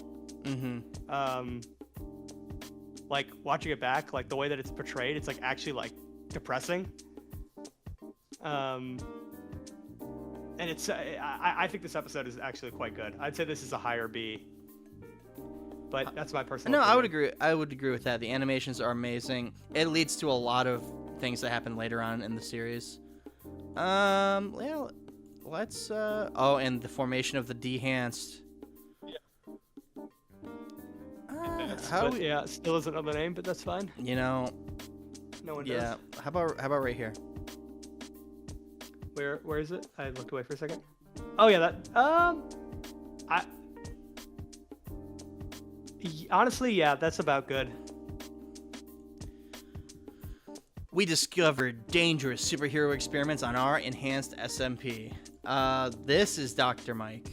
And we meet Perfect's character. I'll mention this in the next one too, but like it's so interesting to see the dynamic of the two different teams. Yes. Yes, it is. This is the first episode where we show how efficient we can be. Yeah. You walk us through this one, and I'll walk us through the next one. Yeah. I know where I'm gonna put the next one already, and I think you know where I'm gonna put it. Yeah, actually, to be honest, I forgot about the next one. No, but this one I think is actually pretty good. It's entertaining. It keeps the focus. It adds a really unique set of abilities in Perfect and Dr. Mike. Yeah. It shows kind of what the Vanguard's really been up to. I think Perfect taking our powers is really interesting and swapping us. Yeah. And then obviously Dr. Mike at the end, I think with his conversation of being willing to help us is really good. It keeps the focus the entire time. And it adds some interesting new characters. But like we were saying, by far the best part is how well we work together as a team. It's something that we haven't done well in a while, and I think the comments reflect that too. One of the top comments is by Sonic A-Lion. I was just about to say the same thing. Crazy how much more efficient the team is when the murder squad isn't with them. It's just so accurate. Yep. But yeah, it's a good episode. I think it's pretty. Nothing crazy happens, but it keeps focus. It's good. I'd say probably a mid B. Mid B. I put it right over the Cordax episode personally. Which Cordax? Right, this one? Yeah. Okay. Yeah, that one. Yeah. Okay. Unlike this last episode, we're gonna throw this one at the top of chaos. You guys were efficient, you were quick, you guys got the job done. Oh my god, this was hard for me and Quackers to film. It was, and you can tell it comes across that way too. You guys are actually frustrated with the boys, which is funny. I mean, I genuinely love Joe and Snowcon, but oh my gosh, I wanted to kill them. I was like, guys, shut the F up. Lock in. We gotta record this. We gotta do this. And they were like, let's just go put a body on a house, bro. I was like, Joe at one point left. This is cut. This will be shown later. Joe at one point left and went to the enhanced base to try to get more V9 for no reason. And then at another point, people were like, where is he? He was just he was legitimately at the enhanced base. He actually left and went to enhanced. Which is not canon. And then also at one point at the end, this was cut as well, and is probably maybe in the bloopers. I don't know. He throws Quackers, Thunder Crash, into a prison cell for not getting him V9. Yes. Yeah. Just crazy behavior, and on top of that, this episode was one of the worst to film. Yeah. Or to edit, because there's so much chaos that we recorded 4 different times, and the replay, there was nothing there for the fight. I honestly would put this lower. Really? I would put this at the lowest, probably. Second to lowest. Yeah, you can't beat that dog crap video on. Yeah. No, yeah. That yeah. So yeah, that's gosh, man. I mean, Joe also got an upgrade. And right. He lost. Yeah, he did. He lost. He lost the original fight, which I don't know how. I really don't know how. We didn't show him losing, but he did actually lose the original fight, which is really stupid. And the interesting thing with Thunder Crash's abilities, when he hits someone when he's supercharged with this new form, it locks them in the place for a second or two. They're paralyzed essentially. Yeah. Sorry, Joe, but bro, come on. It's okay. He won't watch this, or he'll click off. I mean, he'll probably fall asleep. This is gonna be 2 hours in. Yeah. Oh my gosh. Okay, we're final 4. Yep, final couple episodes that we're up to now. So building the Redstone Atom suit. Obviously, Redstone Mech is a great character, and I really like his new suit a lot. Yes. I think he has a lot to offer with the new upgrades. the problem with this episode is there's just not anything that crazy, Yeah, right? 100% agree. That's literally it. Like, there's just not a ton to it. Like, there's like a bunch of setup at the end that's not even related to Redstone Mech because we didn't. This is like kind of like I don't want to say it's a filler episode because obviously like a Redstone Mech upgrade is important, but we didn't have the resources to do another Quantum Realm episode. Otherwise, we would have, right? Yeah, yeah. I would argue the most interesting stuff in the episode happens at the very end, where you and Car go into the code. Yeah, I would agree with that as well. And again, it's not that this episode is bad necessarily. It's just that like, it's a big thing too is a lot of the main cast isn't there, right? Yeah. So, but yeah, so it's I'd say it's slightly overrated compared to some of the more recent episodes, right? Like, yeah, 100%. I think it's because the suit itself is such a big draw, right? The suit is sick, right? That's what got a lot of people watching, more people watching than some of the other episodes. But, yeah. Gosh, Serena's Steel is just busted. Yes. Yeah, just put it like right here. How does that feel? Or yeah. Yeah, that feels about right. That feels about right. I know the next one, the Airship episode, was kind of like also chaotic. I think it's a sleeper A. You think so? Or if not, pure cinema. Yeah. No, it's really wow. In part because the animations like hard, like it boosts it up, man. Yeah, I would agree. Once again, I just can't say enough good stuff about Aqua's work and Ven as well. Like Ven has this awesome shot of Airship coming out of like I guess like the portal and like walking through space. Like yes. He cooked with that. Like that really adds a lot to this episode for sure. And then also like this episode was not great to film. I'll be honest. It had a lot of issues. I think because you were playing as Entity for part of it. Quackers and Rizmu helped me film a bunch of extra stuff that was just a lot of pickup scenes that I needed to make this episode work. But the animations are so good and they carry this episode. Yes. Car's new powers are pretty cool. It's overall pretty great. I think it could be the lowest possible A, maybe, if you want to make it for that. No, it's going up. You're not giving yourself enough credit for this. Really? I'm putting this over the bar episode. Okay, I mean I guess that's. You know what? You know what? I'm putting it next to Cypherius. Really? You're not giving it enough credit. Yeah. Okay. All right.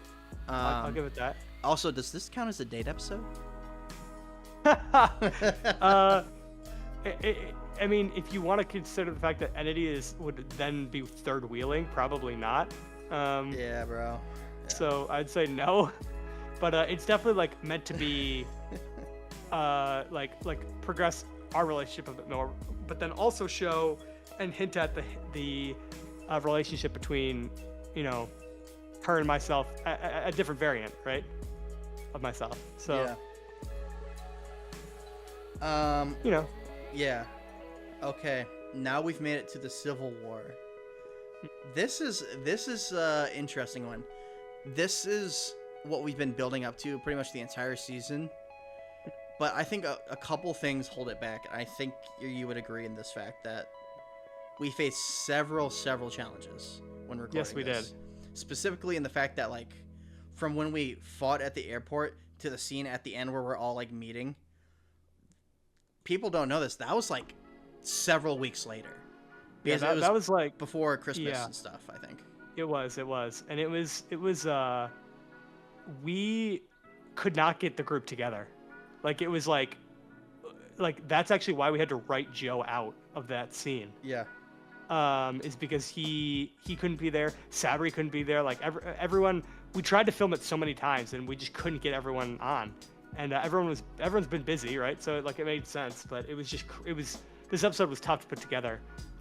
The actual Civil War itself is phenomenal. I almost think, looking back, that I might have overshadowed the Civil War a bit with my Kornax part, which I do kind of regret, but it still turned out really good, I think. Overall, I think this episode is good. Yeah, I think it's really good. Let's see. mean, like mid to low A, I think. Okay. Yeah, I could say. I'm gonna put it right in the middle. Really? No, You put it higher than what you were saying. Because you were like, no. it's good. It's definitely good. I'd say it's A. I don't know if I would say it's like that. I'm gonna put though. it before the bar episode. Okay, fair. Yeah, I mean, it's a good episode. It's just, it was hard to film. It was really hard to film. Yeah, it was tough. And then we have the brand new episode, which is performing pretty well. Yes, it's doing really, really well. Yeah. Oh, this is bottom of pure cinema. Bottom of pure cinema, in my opinion. Really? Okay. This isn't a lore episode, but it also kind of is. You're dealing with like your powers going on the fritz. We bring back Pinky, brought a tear to my eye, man. Like, Code Racer returns since season 1. RZ. Speed Burst is facing all these challenges, and then the animations, sick. I mean, the Kordak Speed Burst fight is just amazing. It is amazing. It's really, really good. Aqua worked overtime for this episode. Oh, I can tell. I honestly felt bad, but he just continues to cook, and is like really willing to work with me when like something doesn't quite match up with what I was thinking. He's like willing to change it without a second thought, and that's like helps me so much more than he realizes, I think. And then of course having Lucas, who Lucraft himself, voiced the Speed Force at the end, I think was an awesome thing to get to do. Like, working with him is great, and I really want to work with him more in the future on like other stuff. Yeah, Lucas is the guy who helped pretty much make Palladium, right? He did make Palladium. Yeah, so I think that was a very fitting role for him. Right, for sure. And even the part at the end with Sabri is pretty good.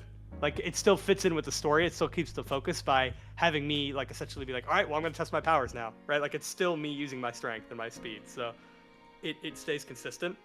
And you can tell just in the short amount of time that it's been out that it's performed better than the last, 5 to 10 videos on this list. Oh, my God. I love one of the top comments on this from BK Brawler. RZ got a better suit, buff, and higher connection to the Speed Force. This has got to finally end. The Speed Burst is slow train, right? Yep. Yeah, you would think. But it continues on. I think if we were going back to the tier list, we can put you above Thor now. I mean, probably like below Car, believe it or not. Pasithia.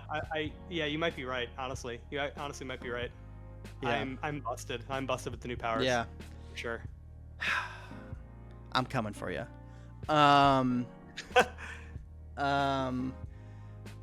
Any other changes you'd make? Looking at it, so I will say, when switching to most popular, if you pull up the Enhanced SMP playlist and you switch it to most popular, that does give me a bit of a new perspective on a couple different episodes. Yeah. The main one being the most powerful Flash suit. I forgot how well that did. And granted, that was partially due to the fact that the symbiote one really popped off. Yeah. But, that being said, that one is quite a bit better than I think I initially thought it was. I guess, I don't know if I necessarily need to move it now looking at everything above it, but maybe I would. Would you move it like above, like right here? Honestly, maybe. Okay, we'll do that. Because it's actually really, like, the focus is kept the whole time. Yeah, no, it's a good one. That's a good one. Overall, happy with the rankings? I am. What about you? Anything else you would change? Yeah. I'm pretty happy with these. I still don't think you're giving yourself enough credit for a couple of these. Really? Yeah, I like you said, like the Skulkwater episode, people just clicked on it for just like because they saw the model and they thought it was like a Minecraft Mojang's like secret skulk thing. Right. I can see that, but I think it's should be a little higher than this. Okay. Fair. If you want to move it, you can. No, I'll leave it there. And I can't wait to see what we do in the next couple weeks here, because we're slowly winding down to the end of the season, I feel like. Yeah, we are. We've only got a few episodes left. So yeah, it's gonna be crazy. It's gonna be And then from what I've heard about season 4, it's gonna be even crazier. So yes, it is. Yeah, that it is. Any fun lore bits to drop before we leave? What's something crazy we can mention for the people who stayed to the end? I don't know. I guess we could say we officially have 4 episodes left. 4 episodes left? So, Okay. Yeah. But that's not like a lore bit, you know? Yeah. I mean, you know. Come on, give us something juicy. Maybe like a preview. Juicy? Yeah. Well, the next episode is a Blaze episode. And it should be pretty exciting because we're gonna actually expand quite a bit more on Blaze, which we've been trying to do for so long, like legitimately almost a year. We were talking the other day about how we think Professor Q actually has more lore than Blaze, and like that's like not exaggerated. That's entirely true. And so, like, Blaze needs more story, and this is what we've been waiting to see, I think, for a while. My lore hit is we're gonna be seeing a lot of Entity soon. Yeah. More Entity stuff to come, and more Hexia stuff to come, and more on like that relationship, because there's a lot to be said there. Yeah, me and a him. A lot more than people think. We are best friends, me and him. Long history between us. Long not history. How I would put it. Long history going back 4 years. Yeah, let's put it that way, and let's leave it at that. Okay.